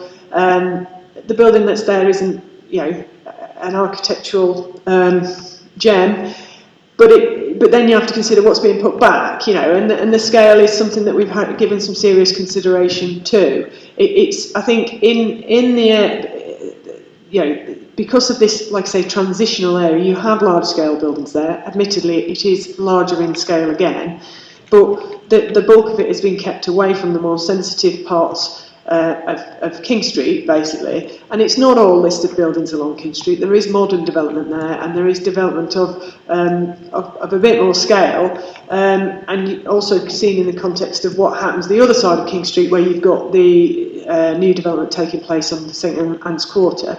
Then I think, given the right, like I say, use of quality materials, the right sort of materials, then it is a form of development that can, be considered to improve the appearance of the site over what exists and be considered an enhancement. Okay, I'll just ask a question first and then Mike says come in. On page 59, on number 15, that starts off saying the reception and communal facilities. I understand there's going to be no management in the building. Is there a telephone number or anything like that residents can get hold of someone in case of emergency to get someone to bring down the noise reception? And also, is a car-free place, is there a plan in place for when 141 people turn up the same weekend? I can see there being a bit of a chaos round there all in one go. I mean, I can't see 141 people turning up on their bikes with a suitcase, so I think they might be in a car. So I was just wondering about, is there any management about, will they be there to organise what's happening?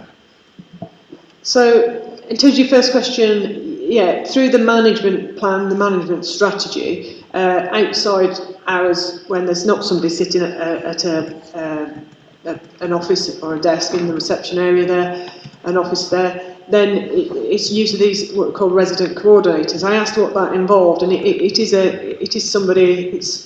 I envisage it a bit like a prefect at school, somebody who's resident of the building, who would be your go-to if you have an issue, and that would be within sort of the students' sort of welcome pack. So what to do in the event of an emergency, who to contact, where they can get that contact. Are they getting paid, or are they just a student doing it all for me?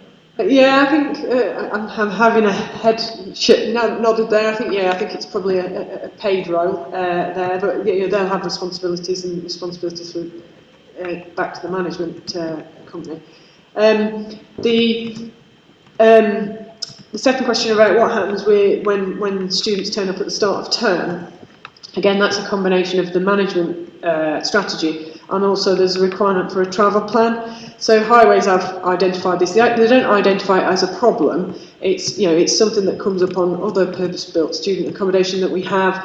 It's generally managed through managed time slots, so that everybody doesn't turn up at 10 o'clock on Saturday morning or at the start of term. You're given a specific, I don't know whether it's 15 minutes or half an hour or whatever, it's time slot to come and unload, take your belongings in. These are studios that it's not a whole house sort of thing. You're going to have only have a certain amount of accommodation, but you're going to need to come. There's an expectation that you're not necessarily going to come on the train at the start of term. You might be coming in a vehicle, and that would be managed. With the possible exception, there's no great pressure on students to arrive at or leave in their accommodation at the beginning or the end of the holiday, and even at the beginning of the term and the end in September and at the end of the term in June, they usually have a kind of long weekend over which they can actually arrive and depart. So the days when everybody arrived on a particular day are gone. That's not how PBSA is managed these days. You wouldn't get 141 people turning up all at once to actually try and get all their stuff in there. Okay. Councillor Sands, Mike? So thank you, Chair. Just to return very briefly to fire safety for just one moment. I'm hoping that there would be some sort of internal sprinkler system, certainly in the communal kitchen areas. having seen the kitchen areas when my son was in student accommodation, they were pretty horrendous and fire hazards from time to time. But what interests me, question-wise, is the archaeological statement in there. Will there be provision once the existing building, which is an eyesore, has been demolished, for archaeological services to have adequate access? Because we all know that all over the country, when development occurs in cities, very unusual things turn up where you weren't expecting something. Yeah, so there is. We've had comments in from Norfolk Historic and Environment Services, and they are, so they've asked for some fairly standard conditions to do with archaeology. So they're suggesting allowing the building to demolish just a slab level, and then beyond that, it's through an agreed programme of works with them. So yeah, it's identified that it's in an area of potential interest there, so the archaeologists would be able to have a look before anything is excavated below the current building slab. Just have a quick follow-up on that. If something interesting is turned up, can we have a report sent back to planning, just for our own interest? Yeah, the standard part of the condition, it comes in 3 parts, basically agreeing the works, and essentially the final bit is presenting the findings back to us, and that would be dealt with through the discharge of that condition. So it's a formal process, and the report would come back, and we'd hold a copy, virtual copy of it, so for the public to view. Sorry, just to pick up on Councillor Sand's point about sprinklers, that will be covered in the condition, and also sprinklers are still covered under part of the building regs as well for buildings at height. So there would be a sprinkler system, and the condition that we're proposing would require them to provide evidence, details of that once the design of the building is finalised. Councillor. Yes, Sarah mentioned the St Anne's Wharf development.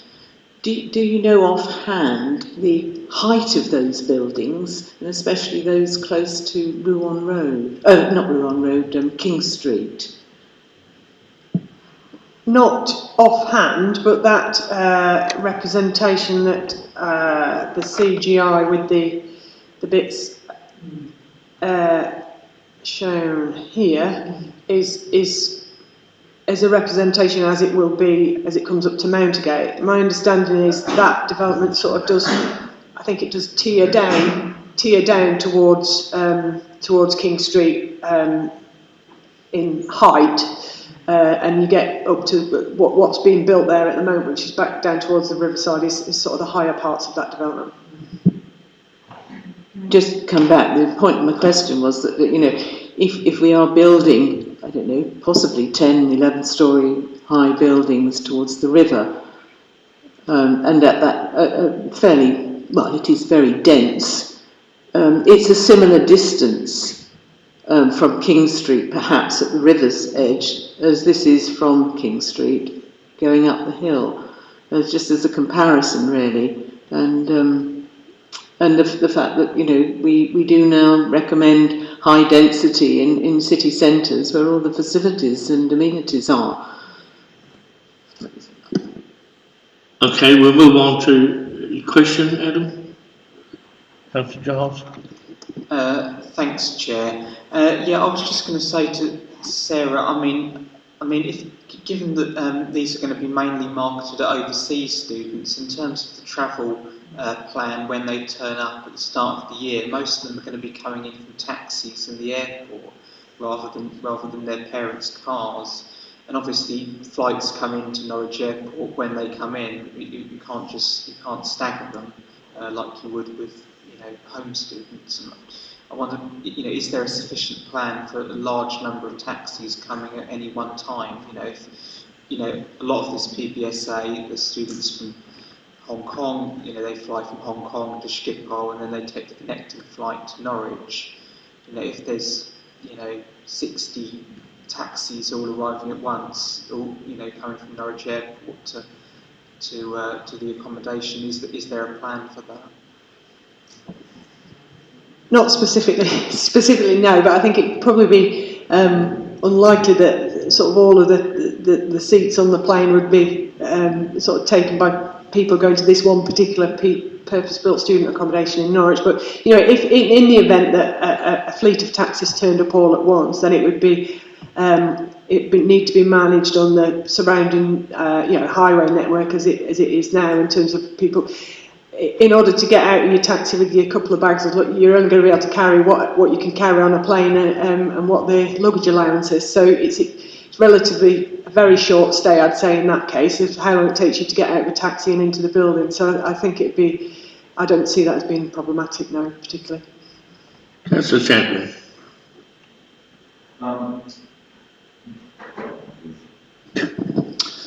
So, with regards to biodiversity, there's a bit on, I think it's page 80, it says biodiversity enhancement measures can be secured by planning condition.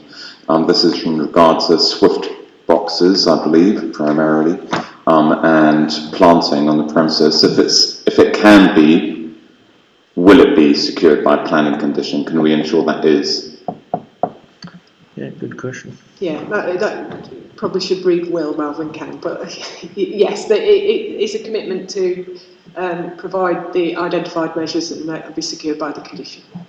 Okay. So that's a definite yes. That's a definite, okay. Yeah, thank you. Good question. Councillor Graham.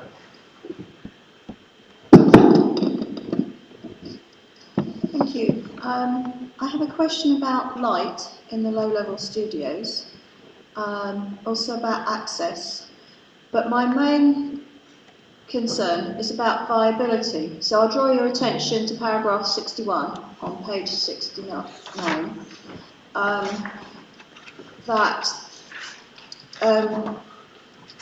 which questions whether a scheme for 141 students is viable with the serviced accommodation, and it suggests a minimum of 200. So okay, we're going to be looking for wealthier students who can afford to live there, and that might be fine, but it might not. It might be a white elephant that nobody can afford to live in. So I'm a bit concerned that there isn't a viability assessment about whether this is actually going to work, and I don't want to see a large building like that lying empty.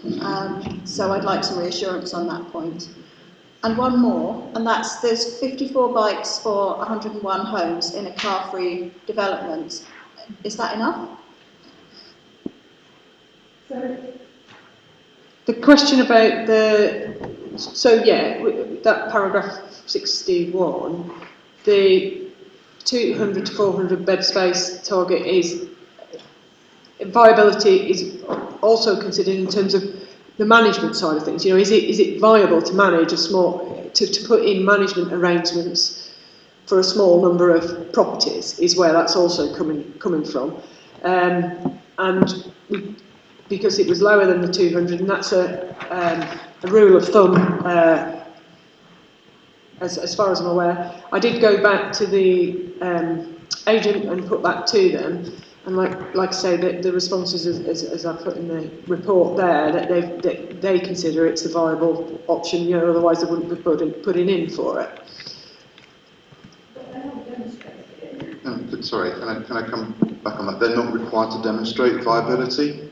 The 200 to 400 bed space target is a bit more nuanced than I think maybe that paragraph suggests. It doesn't mean that anything below 200 is unviable, nor does it mean that anything over 400 is unviable. It comes back to the point that Sarah was starting on. It's the viability side of things is whether or not a development, but it's more likely that a development within that range would make enough money, in fact, to have a management presence on site all the time. That's what the viability argument is about there, not about whether it's attractive to the market or anything like that. It's about whether it's viable to have a management presence on the site.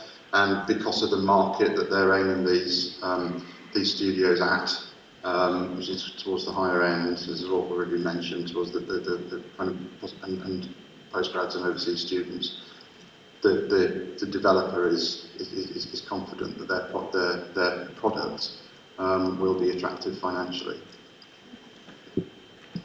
On your other question about the cycle parking, the Highway Authority provided comment on that. The figure came out of the transport assessment that was submitted as part of the application. And they work on a ratio. I think there's based on sort of industry standard data as to what is the likely need for cycle parking in for this type of accommodation. And in his comments, the highway officer had said the secure cycle store has a 40% ratio of provision. This might have been when we were looking at 146 units, but whereas the transport statement indicates only 26% ratio is required. So it's suggesting, and therefore he would have accepted a lower ratio. So it's suggesting that the travel plan identified less, but what is proposed is more than that ratio to give a bit of extra buffer. And the only query that Highways really had was for that number of cycles internal to a building, and with an understanding that it's perhaps double stacked, that it will work in terms of having sufficient space to get that many cycles in and be able to get access to it, which we can secure those details by condition. One more question about light in the bottom flats. Light going into the bottom flats. So in terms of the light, we haven't.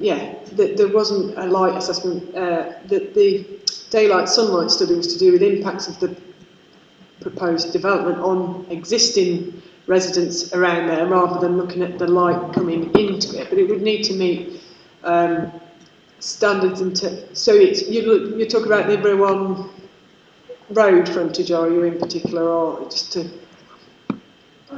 I was thinking about the light available to people living on the lower level.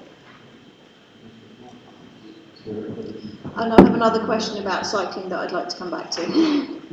So, if I revert back to the floor plans, so none of the.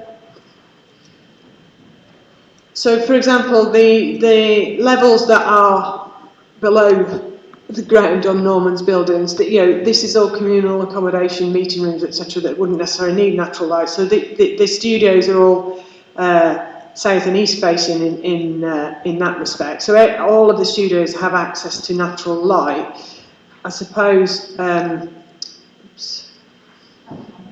Page 89 of your agenda papers show the floor layout. Yeah, I haven't gone through every floor, but they all have access to natural light. There's none at below ground level that have no access to light. But obviously, if you're on the north side of the building, you're going to get less light than if you were on the south side of the building. Page 86 look like it's got a shadow on it. Okay, we'll move down to recommendations. Chair, Councillor Graham, did you have another question outside? Oh, did she? Thank you. Yeah, I was just trying to work out where the cycle storage is, because I can't quite get my head around the orientation on the site plan on my map. Because if if the cycling, as a lazy cyclist, I want my cycle storage at the top of the hill, so I don't have to go uphill as soon as I get out. And I'm just trying to work out if that's the case. It's internal to the building, so you come in off Stepping Lane, and it's a room here, and then you come out. So you have to come inside the building, bring it in. So there's no external access, I don't think. There's so you bring it into a access corridor and in to that part of the building there, and then you have access to the stairs and the lift to get to the upper floors. So it's from the ground level at Stepping Lane.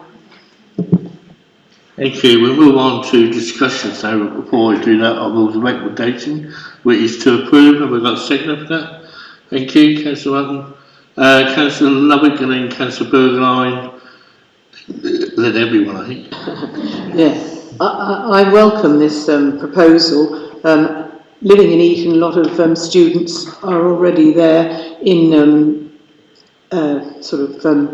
what was once family homes, and it's sometimes the foreign students that haven't had experience of living on their own outside the family home or living with other students, and the number of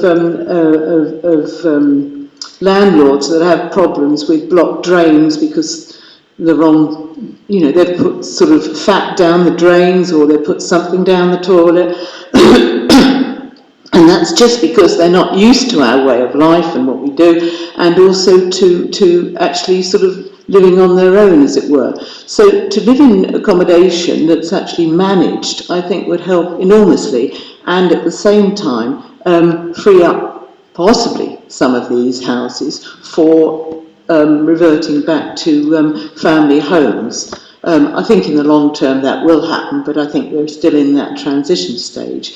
We've lost a lot of offices from the city centre, and that seems to be a trend that's only going to get worse. To replace some of the viability that's been lost in our city centre with students, I think is an opportunity. They will be visiting cafes and restaurants and the shops and so on and so forth, and I think it's a really good use of this site. But I think it does hinge on good management, and having students prepared to help with that management out of hours. It is a good idea as well, because you do not want to be living with people who are making too much noise or abusing the facilities. So I think that's a good way forward. So managed accommodation, the density, the fact that it's for overseas and postgraduate students who, as you say, are often there all year round and come and go at different times, I think is all very desirable for this city centre site, and I will vote in favour of it. And the fact that it's car free as well and replaces what might be termed an undesirable use of the space, I think is good as well. So I'll be voting in favour of it. Thank you. Councillor Bergeron. So the site needs developing. As you say, it's currently not exactly a gem there, so it does need developing. I think residents have done really well to consistently put in their concerns and achieving that it is a much better application than it has been previously. But I fall on the side when looking at it as a whole. I do not agree that it enhances the conservation area. I think it is too big. It's not exactly pretty. It's a massing that stands there. I don't think it achieves the transition that is needed, because as you say, it actually goes higher than so if you think about a transition, it should respect the King Street Conservation Area and then move up, but it shouldn't move higher than where you aim to transition to. So I just don't think it achieves that. So I'll be voting against it, because I think there is an opportunity to do that, and it wasn't achieved with this proposal. Councillor Champion. It's a difficult one, but on balance, I think I might be voting for the idea that it's car-free, the idea that they've gone above and beyond with cycle storage, the fact that they've committed to put Swift bricks in, the green roof, the heat pumps. I feel there's a lot of advantages here. I think, to echo the point that the city needs, we should be welcoming overseas students, creating accommodation for them.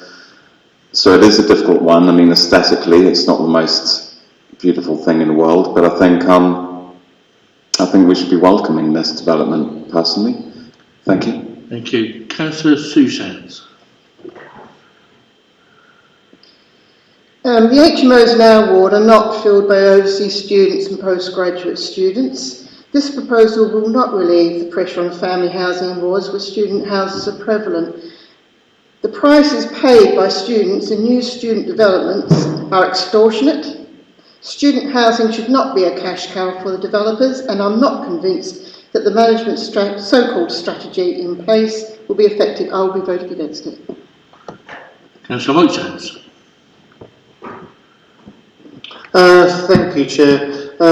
I took on board Sarah's comment about the existing building not exactly being a gem. Certainly demolition would be an improvement over the existing building, so it's good to see some development taking place there. I can't see a good solid reason to vote against it, but I am very, very seriously disturbed about the price of student accommodation.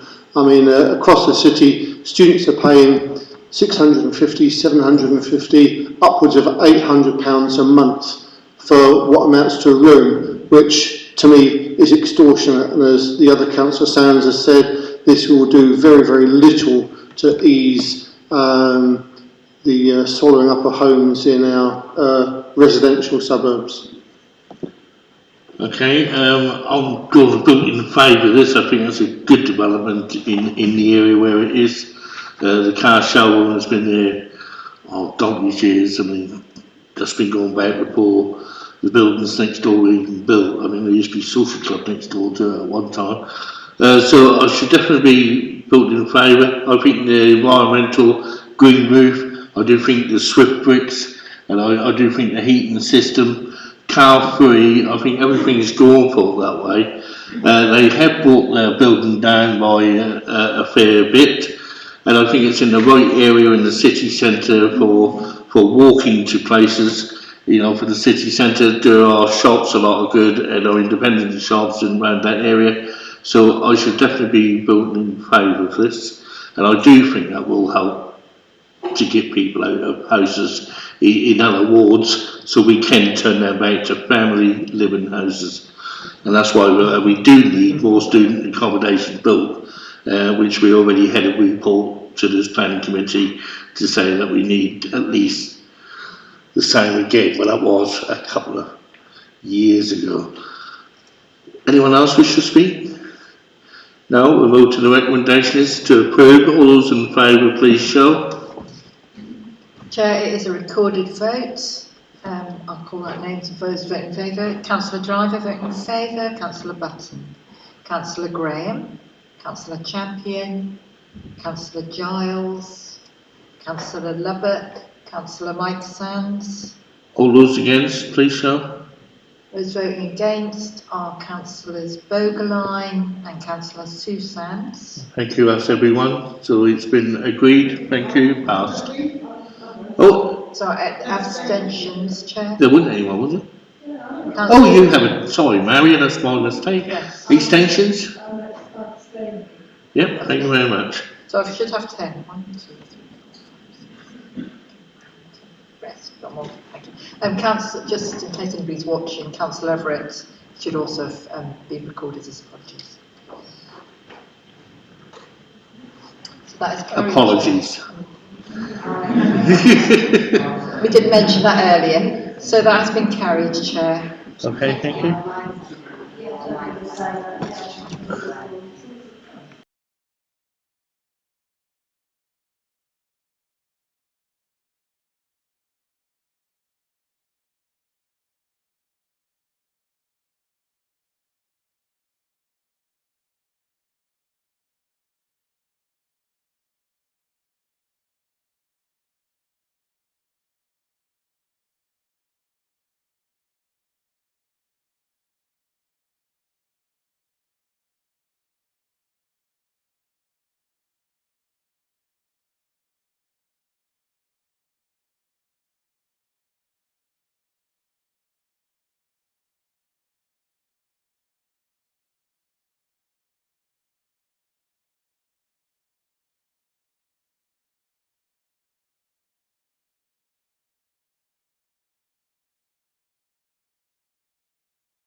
that now. We'll move on now to item 4D, and it's telephone boxes on Swippers Road, and we'll ask Stephen to take us through the report. Thank you. Thank you, Chair. So this is the application for the installation of a BT street hub at the St Swithin's location. So this is the site location plan that shows the area where it would be installed. So this is St Benedict's running along here, and St Swithin's just opposite the site. On that side is the recently constructed student housing at St Benedict's Gate. And these are the images provided by the applicant that show exactly how the street hub would look. And a couple of views here. So this is the view of the existing situation. So you'll see that there is currently an earlier version of BT Street Hub installed already, and slightly more recently added, there's a barrel bike docking station within the footway. And that's the same location again, but looking in the other direction. This plan just shows you exactly how it would be positioned, and a couple of views there that show you the existing and the proposed, so the current situation and how it would look. So they are replacing something that is existing. It's fundamentally the same kind of thing. It's a more up-to-date version. Instead of having a phone in a traditional sense on one side and advertising on the other side, it's two digital display screens. It would provide a Wi-Fi connection for members of the public and some other benefits that they've outlined. And in terms of our assessment for this, so there are two applications. There's a full planning application and an advertisement application that are running concurrently. In terms of the advertisement consent, just to stress that the only matters that we are considering are the visual amenity of the proposal and the highway safety issues. The full planning application is able to look at the other matters, so just to distinguish between the two in terms of making a decision. This application was brought to you at the previous Planning Applications Committee, and I understand that there were some concerns raised that we have had a bit of time to inquire further about. In terms of those concerns, just to run through what we've been able to say additionally to the previous application. There was a query relating to energy consumption, essentially to say BT were not able to add anything particularly further to the actual application submission details, which is just to say that the hubs are to be powered by 100% renewable carbon-free energy. There are other measures within the operation of the hubs that are designed to make sure it's running efficiently. But again, just to stress that the energy consumption of the proposed hub is not a matter that can be used to inform the planning application, since there are no planning policies which seek to control energy consumption on minor developments such as this. And similarly, another issue that was raised at the last meeting relates to queries to data mining. So the BT didn't give us any specific responses to that in terms of the query that was raised to them, which is just to say again that, or to go over rather what's in the submission, which is that it will connect to members of the public's mobile phones and other devices if they are wanting to use their Wi-Fi network, which is likely to be consented use. There's also likely to be a degree of interconnectivity that goes unnoticed, as happens with such devices typically. And also just to stress again that it's not something that we as the planning authority are able to have any specific controls of. We cannot determine what level of connectivity between the street hubs and other devices is acceptable or appropriate. We do note, however, there are other regulations that would manage such issues, such as the general data protection regulations. So that's not a matter that we are able to use to directly inform this decision.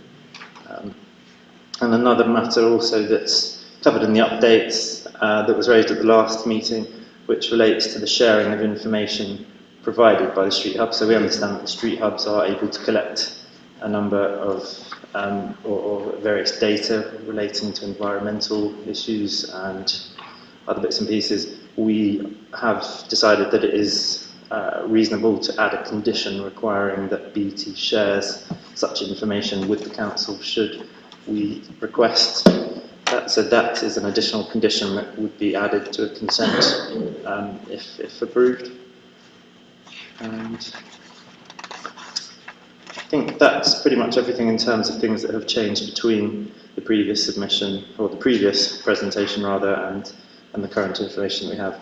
So in both instances, for the advert and the full planning application, we are recommending that the proposals are approved with the conditions as outlined in the report.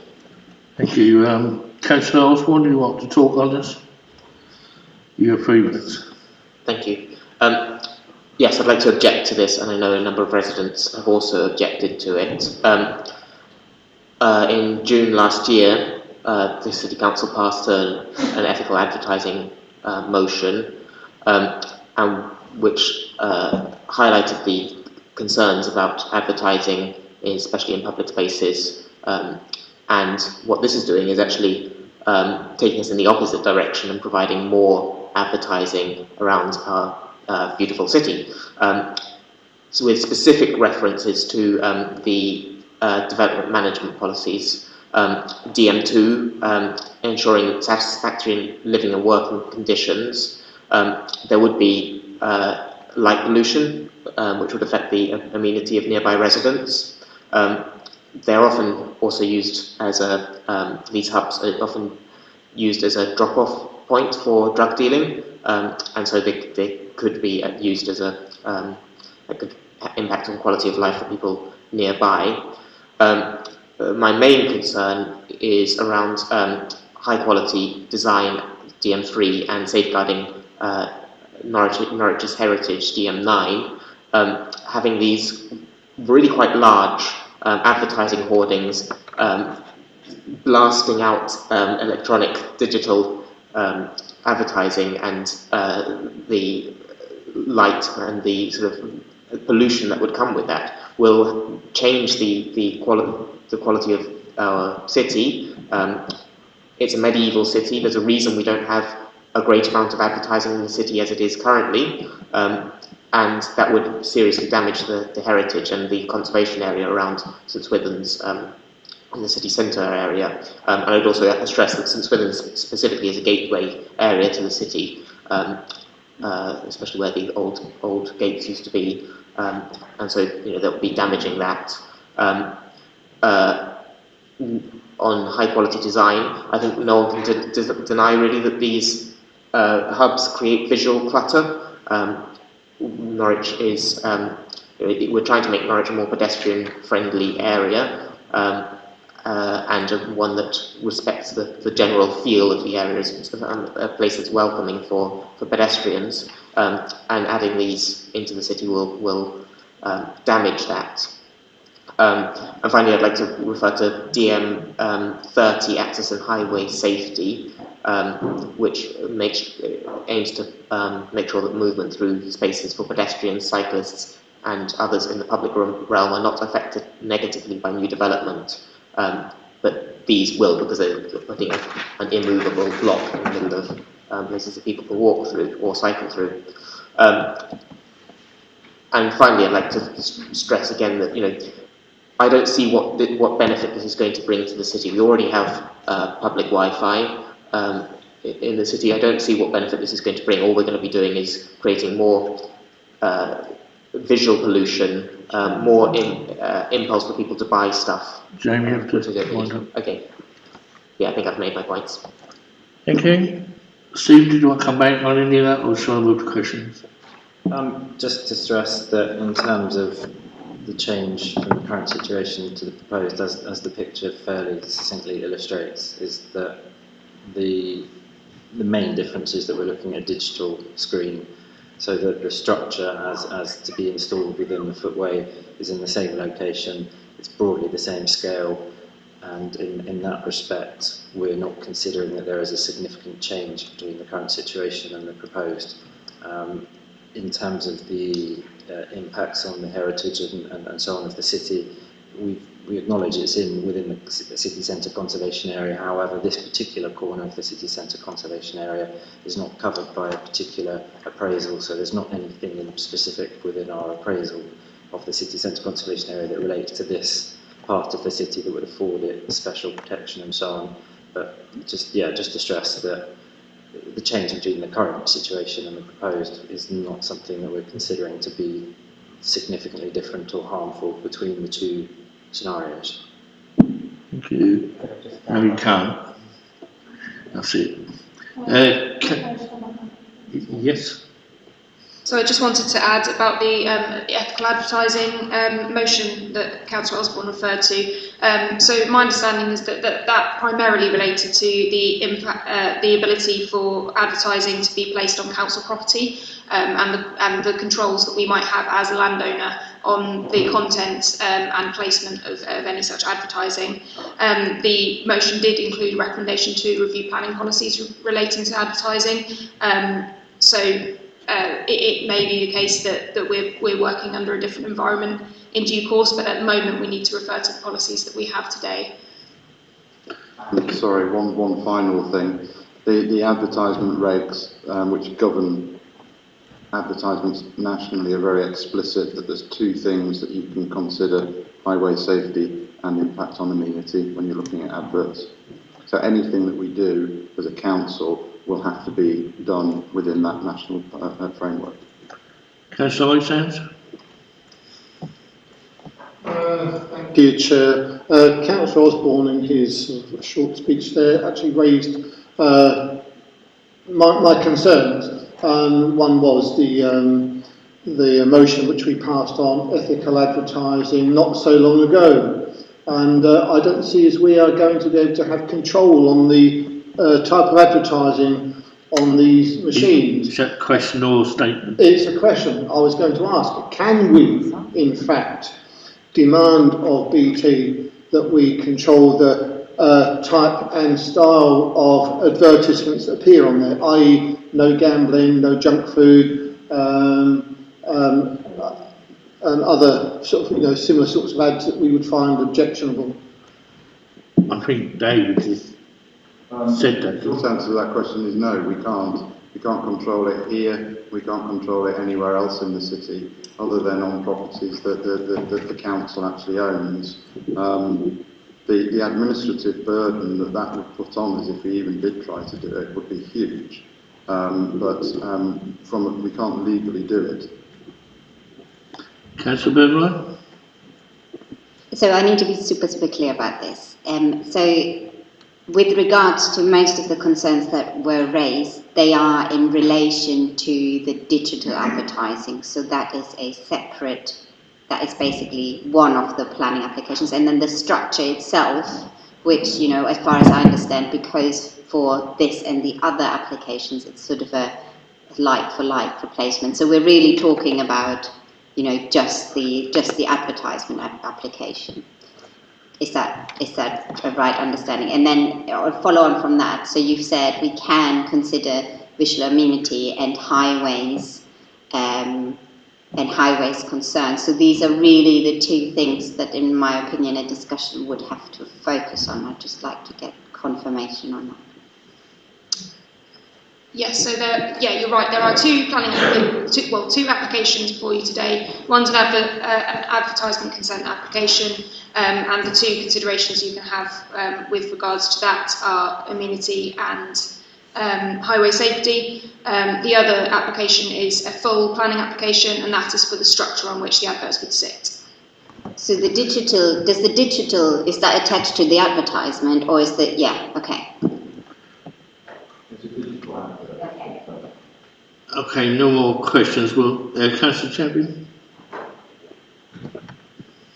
my concern, I have a concern about, as a cyclist, my concern is having a digital display, unlike just having an advert, which would normally be known as stagnant, stable advert. But having a digital display will be much more eye-catching.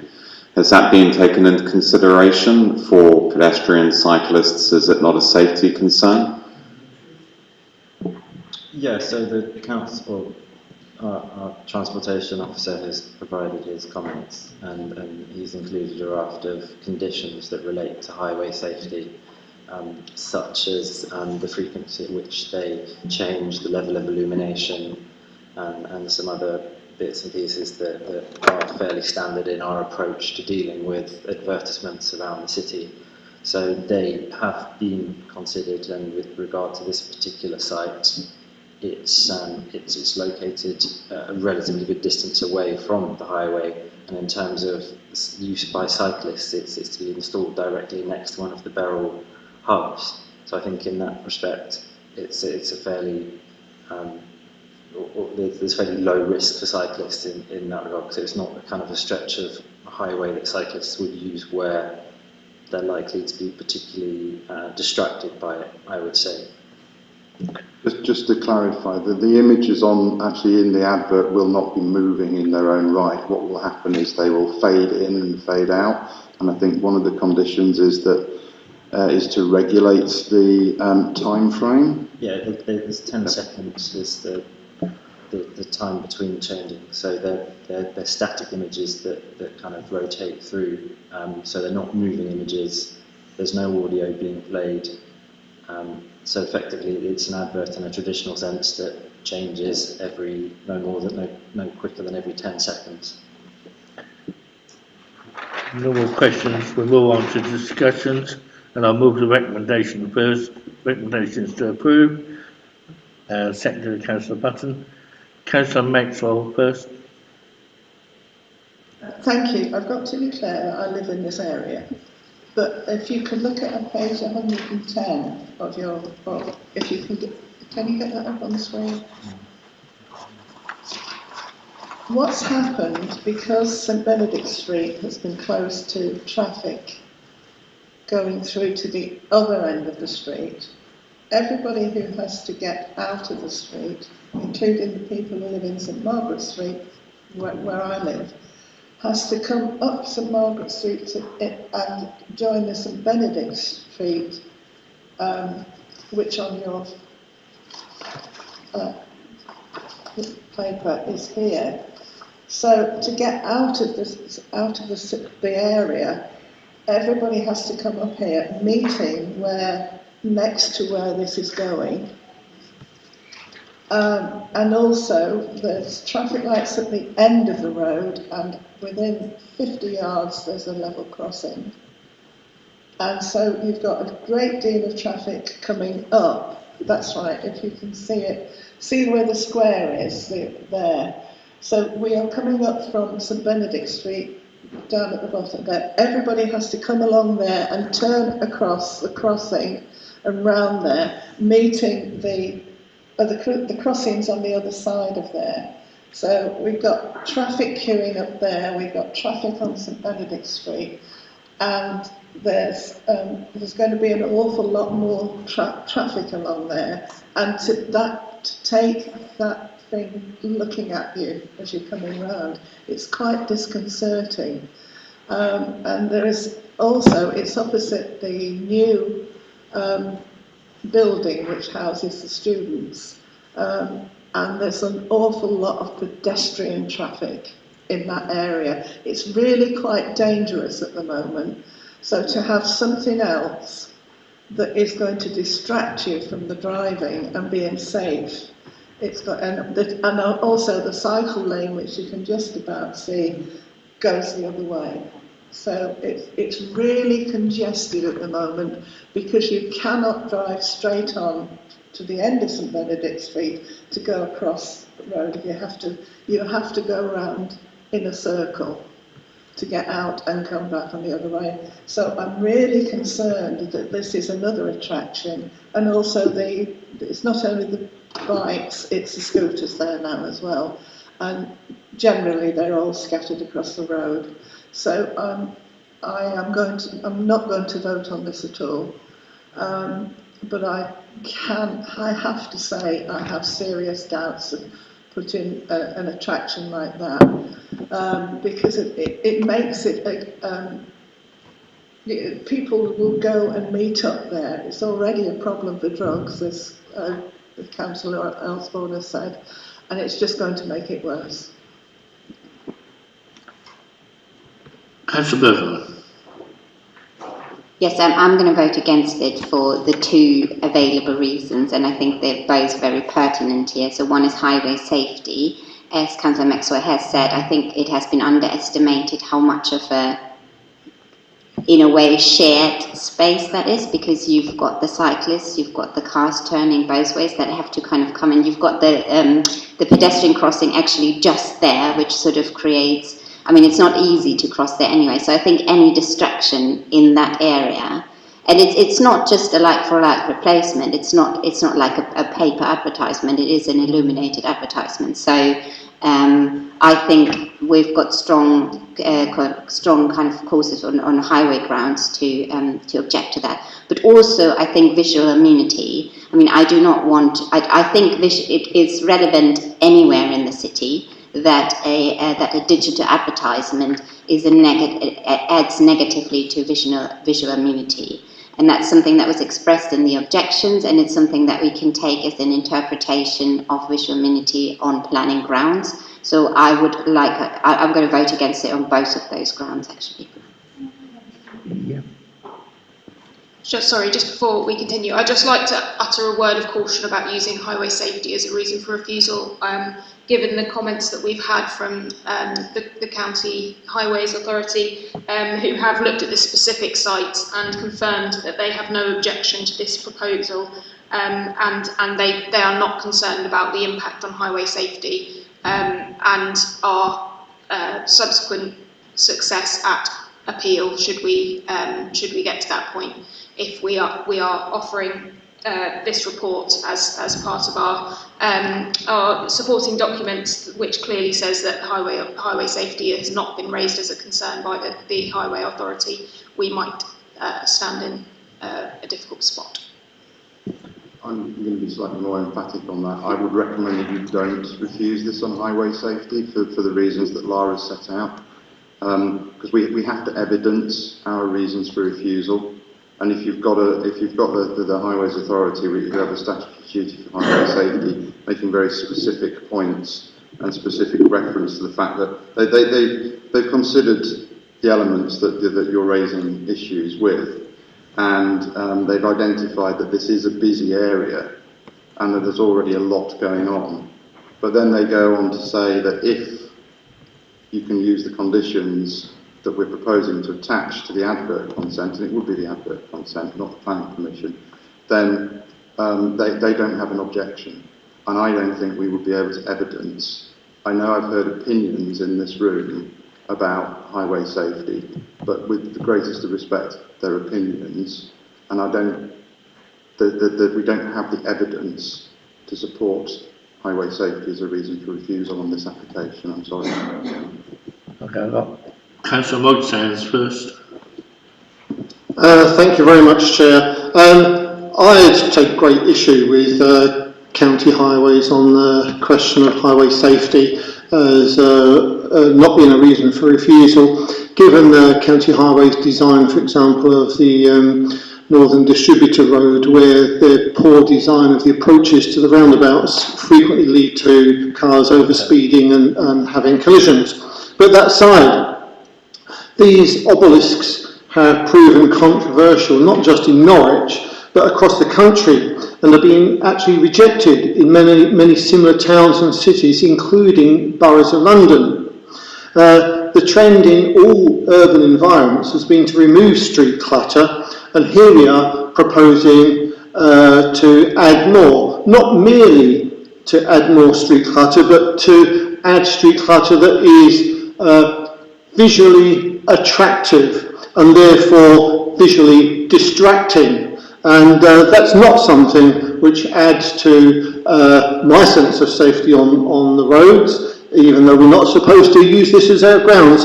But I cannot see any benefit to adding to general street clutter to the provision of this highly attractive and therefore distractive advertising on our roads and footpaths, and therefore I cannot in all conscience vote in favour of this. Therefore I will be voting against it.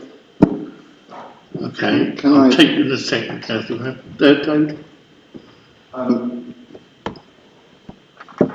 going to slightly preempt the way this is going, because it feels to me like the... Well, I'm voting in favour. Okay, if the committee is minded to refuse, then I would suggest that the reasons for refusal are based on impact upon amenity and not upon highway safety. Okay. But I take your point, Chair. I haven't heard everybody. Yeah, I've got me, Councillor Button and then Councillor Graham. You were the last one to put your hand up, Councillor, seriously. I'm going to vote in favour of this. I think it's a good idea. There's one there already, a telephone box. The telephone companies are getting rid of telephone boxes because everyone's walking around with their phone in their hand, polluting the light everywhere. If everyone stopped using their phones, perhaps that'll be a bit darker in the city. So we can stop doing that. Safety wise, it's across the road. I mean, you look there now and everyone's on their phone. I mean, you've got to watch out for pedestrians, let alone an advertising board there. It's ever so hard if you're driving a car and these pedestrians just walking out with their phones on. I think this will be a safety bit as well. You're allowed to use the phone for 30 seconds free, so you can make an emergency call or phone someone if you're trying to get home in the evening and you can't get a taxi. You can phone home and say, can you come pick me up, instead of walking them 1 or 2 miles, which will make it even worse than unsafe. If you haven't got a phone, not everyone's got a phone, and there must disadvantage people that haven't. So I believe these will be an advantage, and I have seen them around other towns, and I can see no problem at all with them. I know some people don't like advertising. It depends what they're going to advertise, but they're regulated by the broadcasting companies, so they can only regulate certain things. I can see if we start turning these down, we don't like the sight on them in the city, we'll end up having no telephone boxes at all anywhere. And that will really disadvantage the people who can't afford to have phone contracts going out everywhere. So I'm going to vote in favour of this. Councillor Button? Thank you, Chair. I actually drove past this yesterday at dusk. That's partly a question as well as a statement. Is the box that's there now illuminated at night? Because I seem to see, if that's not, there must be light reflecting off what's there, because that did look to be illuminated. But that reflected on it, so that caught your eye anyway. So and basically this is a replacement for what is already there, so it's not extra street clutter as far as I can see. Maybe there's calls from people, but I can't see there's any harm on this one, so I will be voting in favour. Thank you. Councillor Graham? Thank you. I would like to suggest that the highways authorities have failed in their duty of care by not objecting. They've acknowledged that there's a lot going on. They've acknowledged that there's a risk of road users being distracted. Whether I'm driving or cycling or walking, other people's safety depends on me paying attention, and my safety depends on other people paying attention. The digital adverts are going to grab your attention. It's what they're there for. So to say that they won't impact on safety, I think is a nonsense. But if that's not reason enough, then the loss of amenity is another ground for refusal. So there's the light, there's the prospect of there's the extra clutter because it's bigger. There's the heritage and gateway aspect that we've mentioned. But there's also, like, if you're walking along with a mobile, not looking where you're going because you're looking at your phone, you have a choice about that. But if something is going to say flashing images, but perhaps that's a bit strong. But if you've got illuminated, if the brightest thing in your that you can see is adverts, you don't have a choice about paying attention to that. It's there to grab your attention. So I will be voting against it, and hope everybody else will too. Same already. Councillor Chamberlain, then Councillor Sands. I find this a very difficult one, really. After the last meeting and the condition which has been applied to supply environmental data on air quality, pedestrian movement, traffic, and other environmental features, I feel that's a real step in the right direction. I don't really like the idea overall of our city having lots of digital advertisements. I deliberately live in Norwich. I've moved here deliberately because I like the visual and the historic and the community aspect of the city, and I feel that would diminish. I feel these would diminish from that, and so I feel there are arguments for these, especially with the conditions which have been applied since last time they came through here.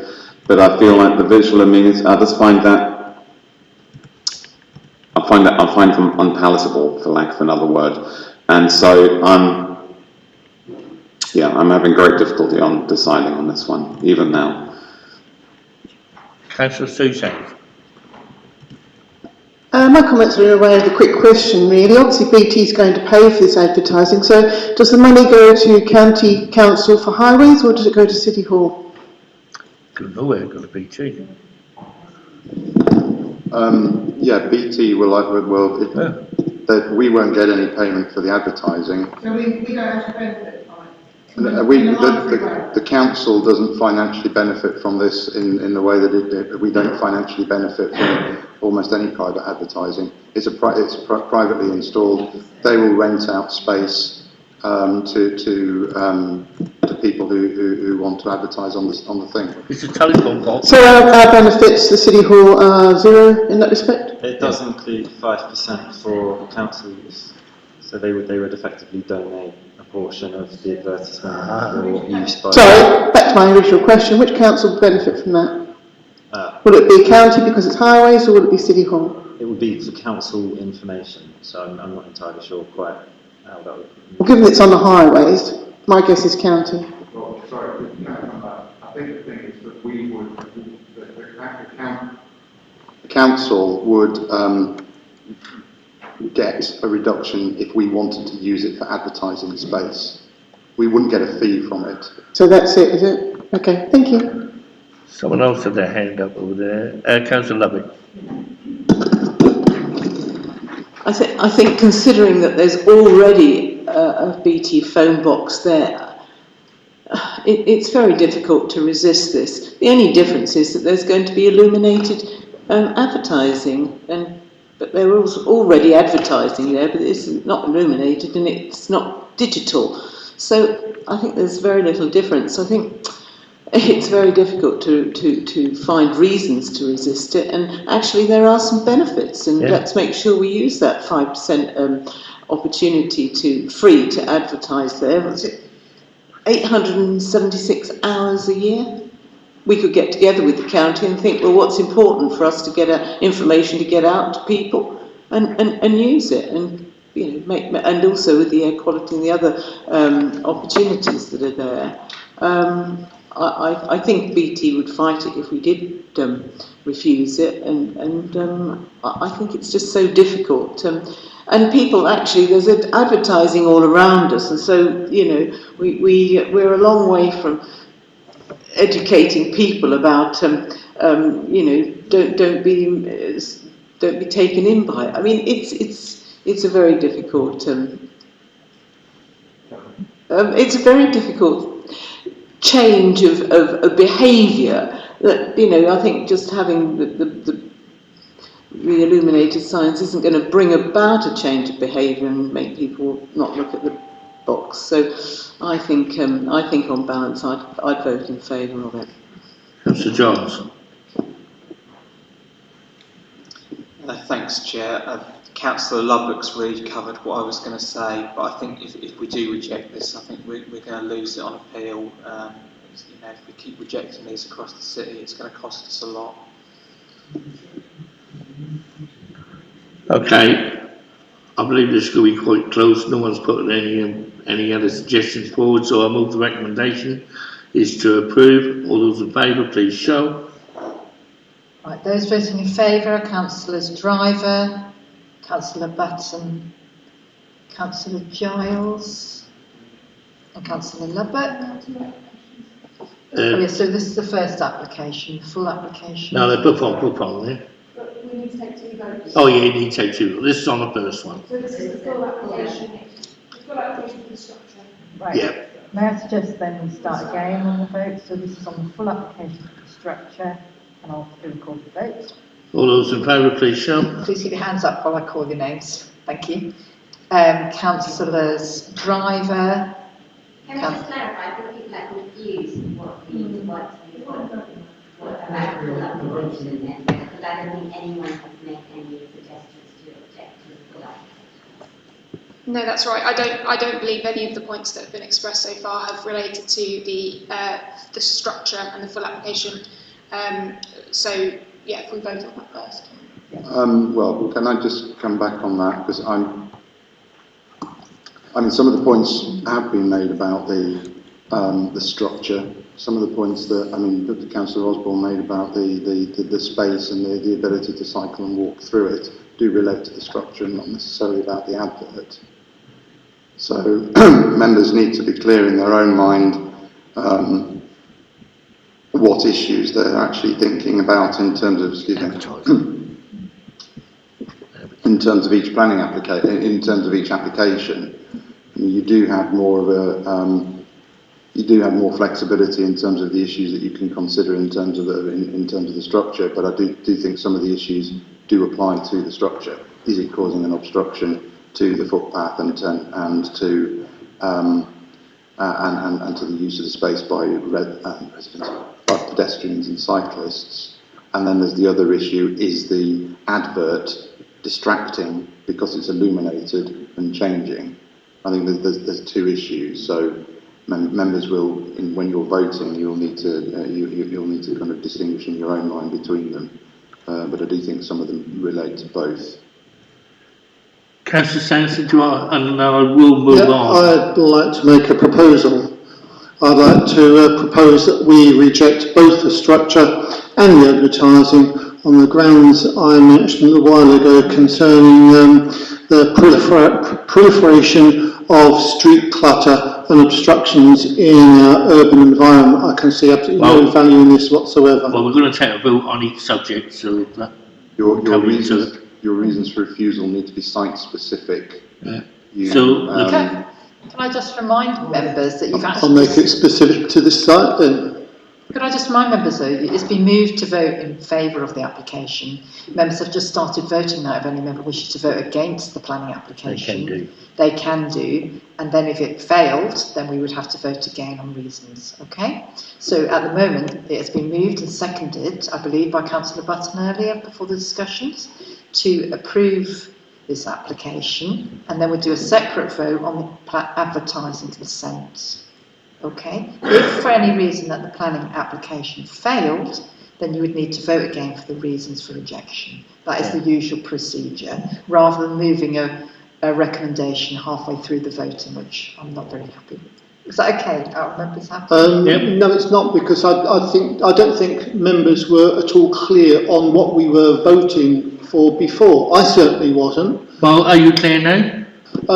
I'm clear now that there are 2 votes on this, one for the structure and a separate one for the advertising. And my objection, and I don't think members were clear that that was the case. I certainly wasn't clear. I couldn't vote on that, and I certainly will be opposing both the structure and the advertising. Fine. Chair, then may I suggest we proceed to the vote, please? Those in favour of the application, the first part, which is the structure, please show. This is on the planning application, and I'm taking names. So it's Councillor Driver, Councillor Button, Councillor Bogerline, Councillor Giles, Councillor Susans, Councillor Lubbock. All those against, please show. Those voting against the planning application are Councillors Graham, Councillor Champion, Councillor Mike Sands. Okay, we move to the second part, which is So that's lost. the adverts. Abstention. Oh yeah, abstentions again. Is that Who's abstained, please? Councillor Maxwell? Maxwell, thank you. All those in favour, please show. So this The second part. This is on the advertising consent. So those voting in favours are Councillor Driver, sorry my glasses keep falling down, Councillor Button, Councillor Giles and Councillor Lubbock. All those against, please show. Those voting against are Councillors Graham, Councillor Maxwell, Councillor Sands and Sands, and Councillor Bogerline and Champion. Thank you very much. So that was lost. So I need a way forward here. Does that look like we're against advertising and not the structures? So, as per our previous advice, I would stress that the highway safety point is particularly weak, given the comments that we've received on this particular site from the Highway Authority. But I understand that that is an issue that several members have raised. The other option available is impact on amenity, which can be visual amenity. Well, I voted in favour. Anyone against? Want to put something forward? Were you voting in favour of, Chair? Well, we haven't got a reason to reject it. at the moment, Except people like advertising. sorry, Chair, sorry to talk over you, Chair, but at the moment the advertising, the planning application was agreed, but the advertising consent has not been determined at the moment because that motion to agree it was lost. So you now need to vote again on the reasons why you have refused it or why you want to refuse it. Okay? So, Jackie, do we need a discussion on those You reasons? need to have a discussion on those reasons, which I think we've just started. Yeah. I propose visual amenity is the grounds that I would propose. Can you not use your phone during planning committee? That's one thing. And could you turn your mic off when you're not speaking? I'm speaking. No, you wasn't. Sorry, you said Sandra. Did I mishear? Councillor Bergline. Yeah, you did. Did it? So I was speaking. I don't understand why I'm being told off. It's like back in school. You're not being told off. You were actually giving a reason. Yes, so my reason is visual amenity. So that's the grounds that I objected on. So that would be my suggestion. And if others feel that highways as well, we definitely have to keep in visual amenity. I feel. Well, we've been told that would be a bit silly to go for highways, but that's up to you. Sorry, that was probably a bit misleading on my part, but we need to be a little bit more specific than just visual amenity. So we need to think about whether it's the illumination or the specific location of it, etc., etc. Thinking about the difference between the current situation and the proposed situation, so that we know exactly what we're refusing it on. Councillor Susans. Right, so visual immunity. What was it again? Visual immunity. What was? Can you? Amenity. Sorry, I was going to say immunity. I thought that's not right. I think on the grounds of all the lights and so forth that people have been talking about and that they're being distracting, and also, in actual fact, we're as a council we're not benefiting from it terribly much. So we're putting that out there, all the distracting elements of it, but what are we getting back from it? Very little. Telephone. Can I just clarify the benefits to the council are not a material planning consideration, so you shouldn't be considering them? Okay, that actually strengthens my argument. So we're putting out the visual distraction for what? It's not the benefit to the council that you need to be weighing in. No, I'm not talking about benefit to the council. Sorry to interrupt again. I'm not talking about benefit to the council because I've already ascertained there is none, or very little. 5% if you're lucky. But my point being then, okay, we're going to put that out there for the local residents, all the people around there, this visual distraction. There has to be a plus side in whatever way for us to do that. and I'm failing to see what it is. If we're going to put that there as a visual distraction, what's the plus side to it for any of us? I think we're talking about the illumination, the digital aspect of the advertisement and the visual amenity. I think in this one specifically, obviously, we've got the problem that there is already advertisement there. So here, I think it's specific to the digital aspect and the changing nature and therefore more intrusive nature of the advertising. Does that work? We're against advertising, that's what you're saying, isn't it?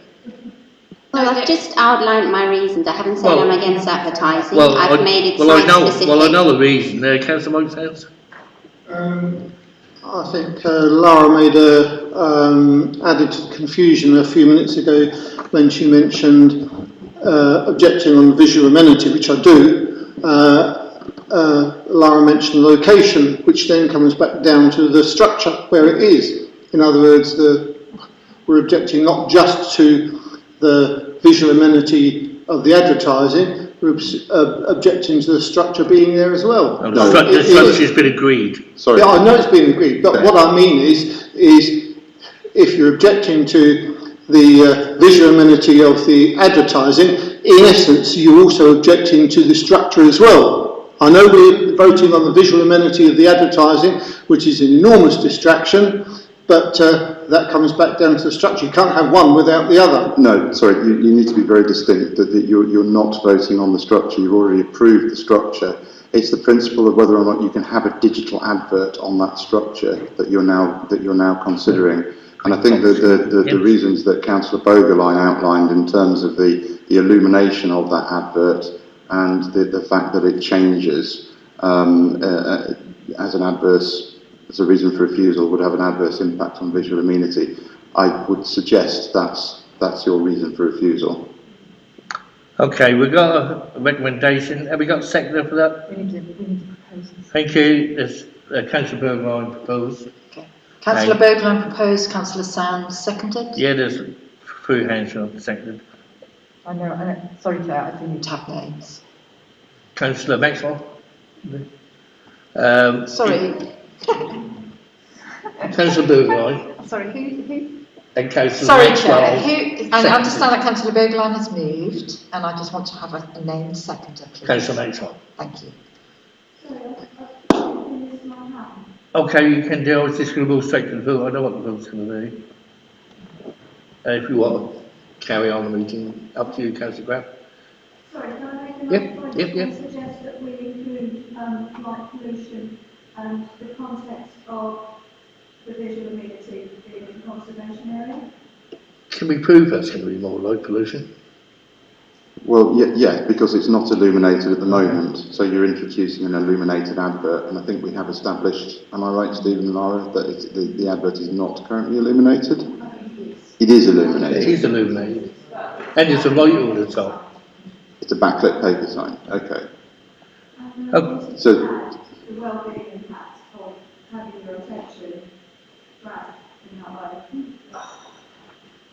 I think that is probably covered by the changing nature and the illumination. So I feel that is covered. But if we suspect, I mean, it's difficult to say unless you stand right in front of it and know exactly what it is. But I'm happy to add light pollution to my reasons for objecting to it. I think we've already done that because you've mentioned the illumination. I don't think you need to specifically mention light pollution per se. I think you. Yeah, so the reason needs to be around the digital illumination and the fact that it changes, because that's the difference between what's there now and what would be there, is the fact that the illumination changes. That's going to change like the bus stops, isn't it? Sorry? Yeah. I'm trying to help the committee come up with a reason for refusal, Chair. I'm not. I know you ain't. No. I'm just going to take a vote. All those in favour of the recommendation, moved by Councillor Bergline, please show.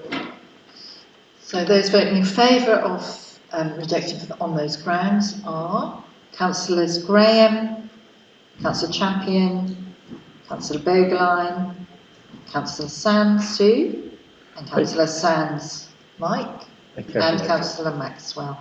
All those against, please show. Those voting against are councillors Driver, Button and Lubbock and Giles. Thank you, that's been rejected then.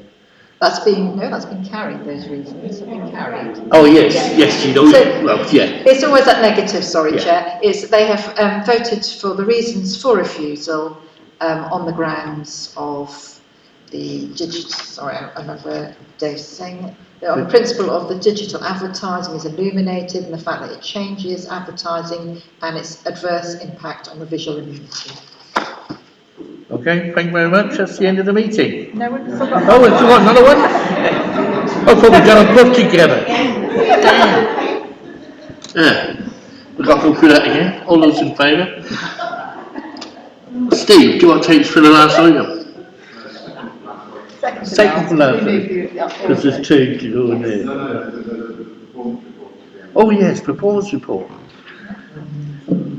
Right, okay, so essentially we're looking at the same proposal, so I won't go over the same things that we've already talked about. Just to reiterate, this is the location of another BT street hub, close to the junction of Orford Place and Brigg Street. The obvious key difference between this location and the previous site is that this is a predominantly pedestrianised area, so highway impacts are somewhat different. And then just to skip through to show you the before and after views. So we've looked at this in exactly the same way we did the previous site at St Swithin's, so the same topics have been covered and so on. Obviously then the main thing for you to think about is how this site differs to the one you've just considered with regard to it being located within the pedestrian heart of the city centre. So we're obviously recommending that the advertisement consent and the full planning application are both approved. Any questions? Sorry, I have a question. Can we clarify whether or not the existing adverts are illuminated, please? Yes. Yes, they are.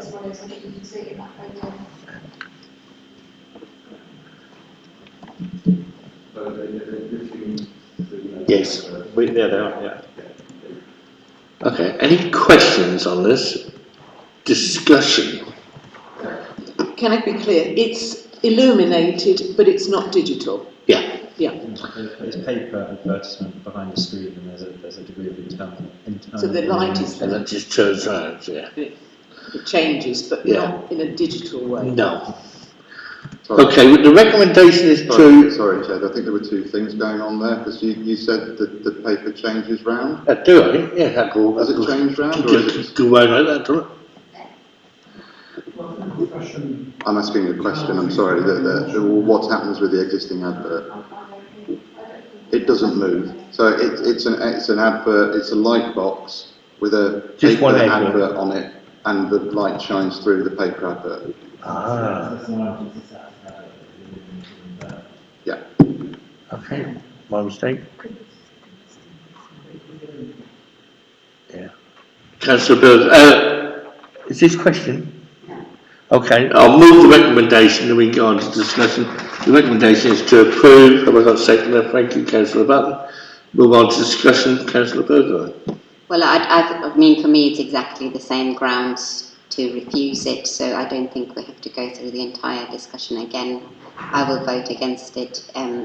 I'm being told differently by David. No, sorry, I'm not telling you not to refuse it. What I am saying is that the level of existing advertising in this area is very different to the one in the area that of the previous advert. There's a lot more illumination in general. It's a shopping street. You've got internally illuminated adverts on the shop front. You have an existing internally illuminated advert on the existing structure. So it's the assessment that you need to do in your own mind is different because it's a different background environment. Well, I would hate to see Norwich City Centre becoming a digital advertising place where this would be repeated elsewhere and potentially in shop fronts. And, you know, it's not something I want to see the city centre develop in. I think one makes a change to the amenity, to the visual amenity in this regard. I mean, if this is in an area where they're actually looking at improving the amenity through kind of looking at redesigning the public space. So I think it's especially important that we don't have digital advertising there. Well, I'm going to vote in favour, as you guessed from the first one.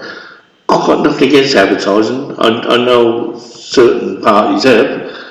So, but I've got nothing against advertising or superstores or airports or anything like that at all. So I'm going to vote in favour of this. I think this is down to political reasons and not down to planning reasons. And the reasons you want to turn it down is ridiculous, I believe. Councillor Sands?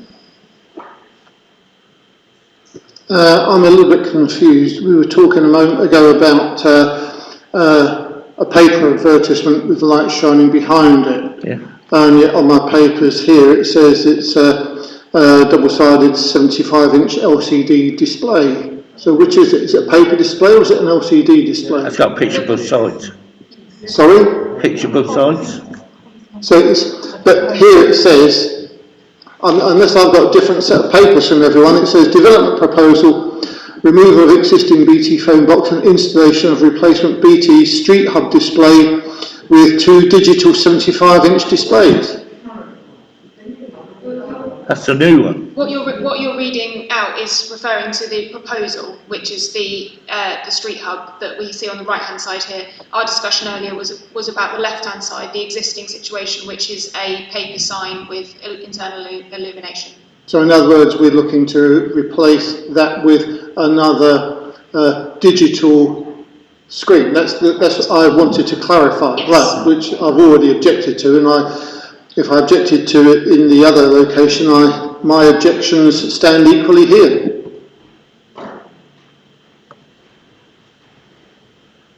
Okay, no one else. Oh, Councillor Graham. Members do need to be very careful that they're not just making a decision on a blanket objection to digital advertising. As I say, it has to be a case-by-case basis. And if you're satisfied that that is what you're doing, then fair enough. But please don't put us in a position as a council where we're defending decisions on the basis that you, in principle, don't like digital advertising. It has to be a specific issue for a specific location. Thank you. Can I just remind members that you need to approach each application with an open mind, and you need to look at it at where it is, what other conditions are in that area, and take it into view. But you cannot approach an application predetermined, and if you do, then you need to declare that and not take part in the dissemination of the application. Thank you. Councillor Graham. Thank you. I would like to suggest that there's quite a substantial difference between a piece of paper with a light behind it that exists now and a digital screen which is constantly changing and pulling your attention in. And that where that is, it's quite a difficult area in terms of there are steps that you can go and see. It's a nightmare for people with a visual impairment and or in mobility scooters. So the need to pay attention to where you're going is just as great. The road users are pedestrians, cyclists, mobility scooters, and they all need to look where they're going to stay safe. The visual amenity is just is damaging. This is damaging in the city centre as it is anywhere else. You come out of the shops, you might sit down by the tree, your eyes need to rest. So there's a strong visual amenity argument, and we don't need or want to be pulled into that kind of advertising all the time. It makes the city centre a much less enjoyable place to be. Thank you. There used to be 4 telephone boxes there, so it was a lot bigger. They used to be all together in a group of 4. Councillor Stones. I've actually got a question. Why is it been decided it needs to be upgraded from a backlit paper poster to a digital one? For what reason? And also, does City Hall own this one? No. No. So once again, we're not really benefiting. Okay. But City Hall didn't own the film boxes. No, I was. It's a film box. We're talking visual amenity. I think I got the word right this time. When we're talking about that and having things in our area, and that looks like a nice area where people can sit and chat and so forth, I'm trying to see the positives of having it, if you see my point. And once again, I'm wondering why it's going from what is not such a bright. I mean, I'm not normally on planning, so please excuse my ignorance, but why it's going for something that's not quite as bright to something that is considerably brighter. I believe it's gone digital, and that would serve the City Council quite good. It would be able to collect data, air quality control, amount of foot movement going past, traffic movements going across the road there, and everything. That data should come to City Hall, and there is a conditioner that will do, and that will help us in further planning our situation in the city. So I believe it is a helpful. Okay, so that kind of information is the sort of thing they want to gather as well by having a digital one there. So yeah. That's an added bonus. So, but sorry, I need to butt in. That function is not part of the advert. That's part of the structure. Oh, it's part of the structure. Yeah. You know, so the structure, it's not not that data collection is not linked with the advert at all. It's just linked with the structure. Yeah. So. I mean, I said this, Councillor Sands, when you raised it previously, and you changed your response. The fact that the council owns or does not own something is not a material planning consideration. No. Well, it's just that you keep saying it. Well, the reason I keep saying, I'm sorry, and obviously, okay, as I just explained, I'm not normally on planning committee, but the reason, just from an ordinary person who isn't normally on planning, I'm trying to see why and how it's going to benefit, the visual amenity in that area. I mean, okay, so Council Driver said that the council can collect data. Okay, I wasn't aware of that. Why does it need then to be brighter than it already was? Can you see that I'm trying to get my head around why it has to be brighter? What? Yeah. Yeah. Please, could you use your microphone? Sorry. Sorry, so it's not something you need to consider. The why is not something we need to consider in planning. It's just we've got the planning application in front of us, and then we need to consider whether it's acceptable based on planning considerations. So the reasoning behind it, in a way, is not, unfortunately, not relevant to us. Can anyone tell me if it is going to be brighter, or will it be darker? Because you turn the light off, and the digital will be darker, I would have thought. So it's actually better for the city amenities and to look at, I would have believed. I've got Councillor Chapman. Yes, please. Unfortunately, we don't have the statistics for the existing illumination levels. No. The proposed illumination, we would intend to limit that to 300 candles per metres square. which is not too bright for this location. So we can regulate how bright it's going to be. Councillor Chapman, and then I've got Councillor Graham.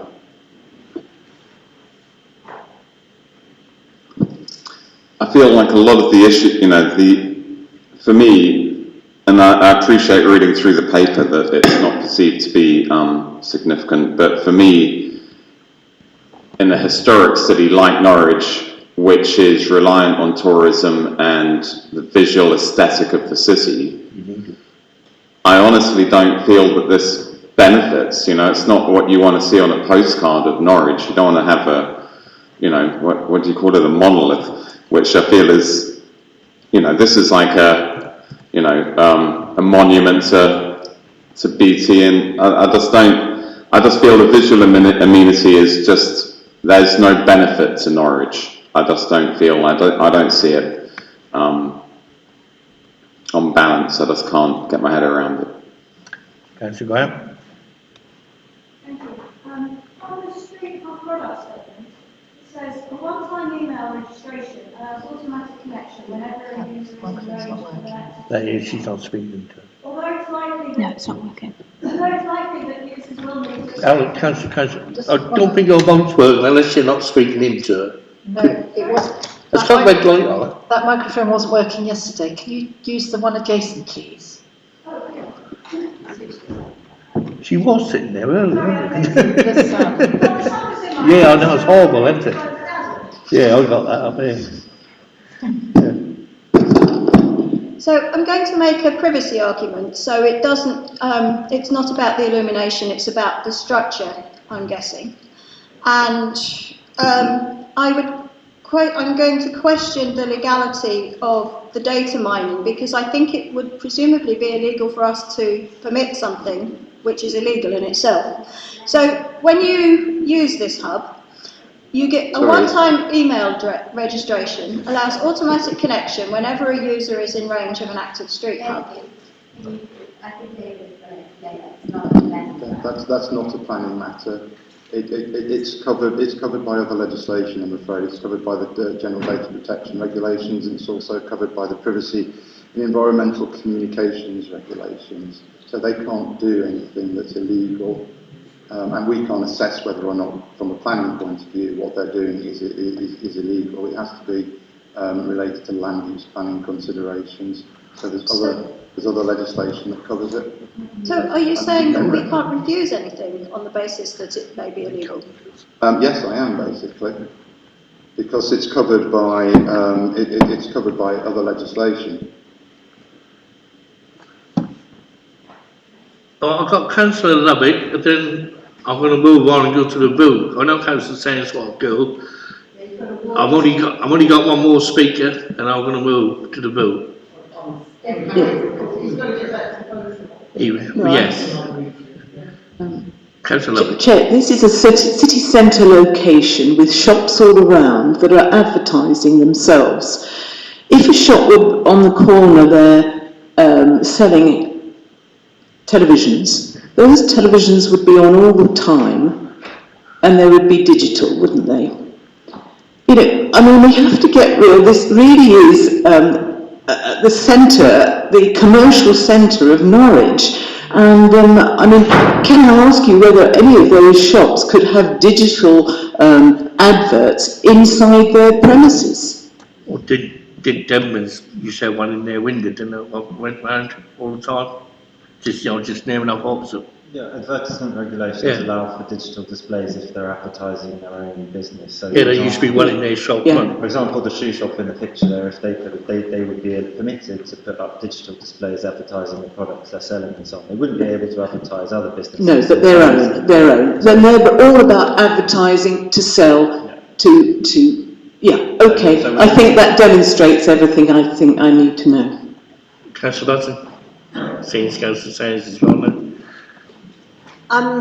Similar sort of thing to what Councillor Lubbock's just said. This is the city centre. These are shops, and I don't think they all turn their lights off at night time, so there's going to be a degree of lighting, whether that's LED or whatever. So this is a completely different setting to the previous one, in that this is, for a start, a pedestrian way. Lights will be on in the shops, street lights will be on. So this is a different situation to the previous one. Thank you. Well, I'm going to move to the bill, and the first one is the structure. Are we all clear? Yes, seconded by Councillor Byrne. All those in favour of the structure, please show. This is on the full planning application. Those voting in favour are Councillors Driver, Councillor Bogeline, Councillor Button, Councillor Giles, Councillor Maxwell, Councillor Susans and Councillor Lubbock. All those against, please show. Those voting against are Councillor Graham. And extensions? Councillor Sands is gone. And so abstention, Councillor Champion? Yes, thank you. So that's been carried. We'll move on to the second bit, which is the digital bit. the And it's been advertising. moved and seconded. Chair, that's the advertising consent. All those in favour, please show. Right, those voting in favour are Councillors Driver, Councillor Button, Councillor Giles, Councillor Maxwell, Councillor Lubbock and Councillor Sue-Sams. All those against, please show. Those voting against, Councillor Champion and Councillor Graham. And extensions? Thank you. Abstentions, Yeah. Councillor Begline. Thank you. Thank you, members. Thank you. That has been carried. That's been carried. And we've got one more item on the agenda. It's a performance record. Have everyone read the performance record? Do anyone want to bring any subjects up in that? Or I'm not going to present it, Chair. It's there for noting. If anybody has any questions, I'll take them now, or you can drop me an email later on. Okay, no, that's it. No, thank you very much for Dave for bringing that. We have been asking for it. It's great. And just for the record, I think we've done a good job, but the ones we've actually turned down or approved, and when it's gone, we've actually got a really good comeback from the place.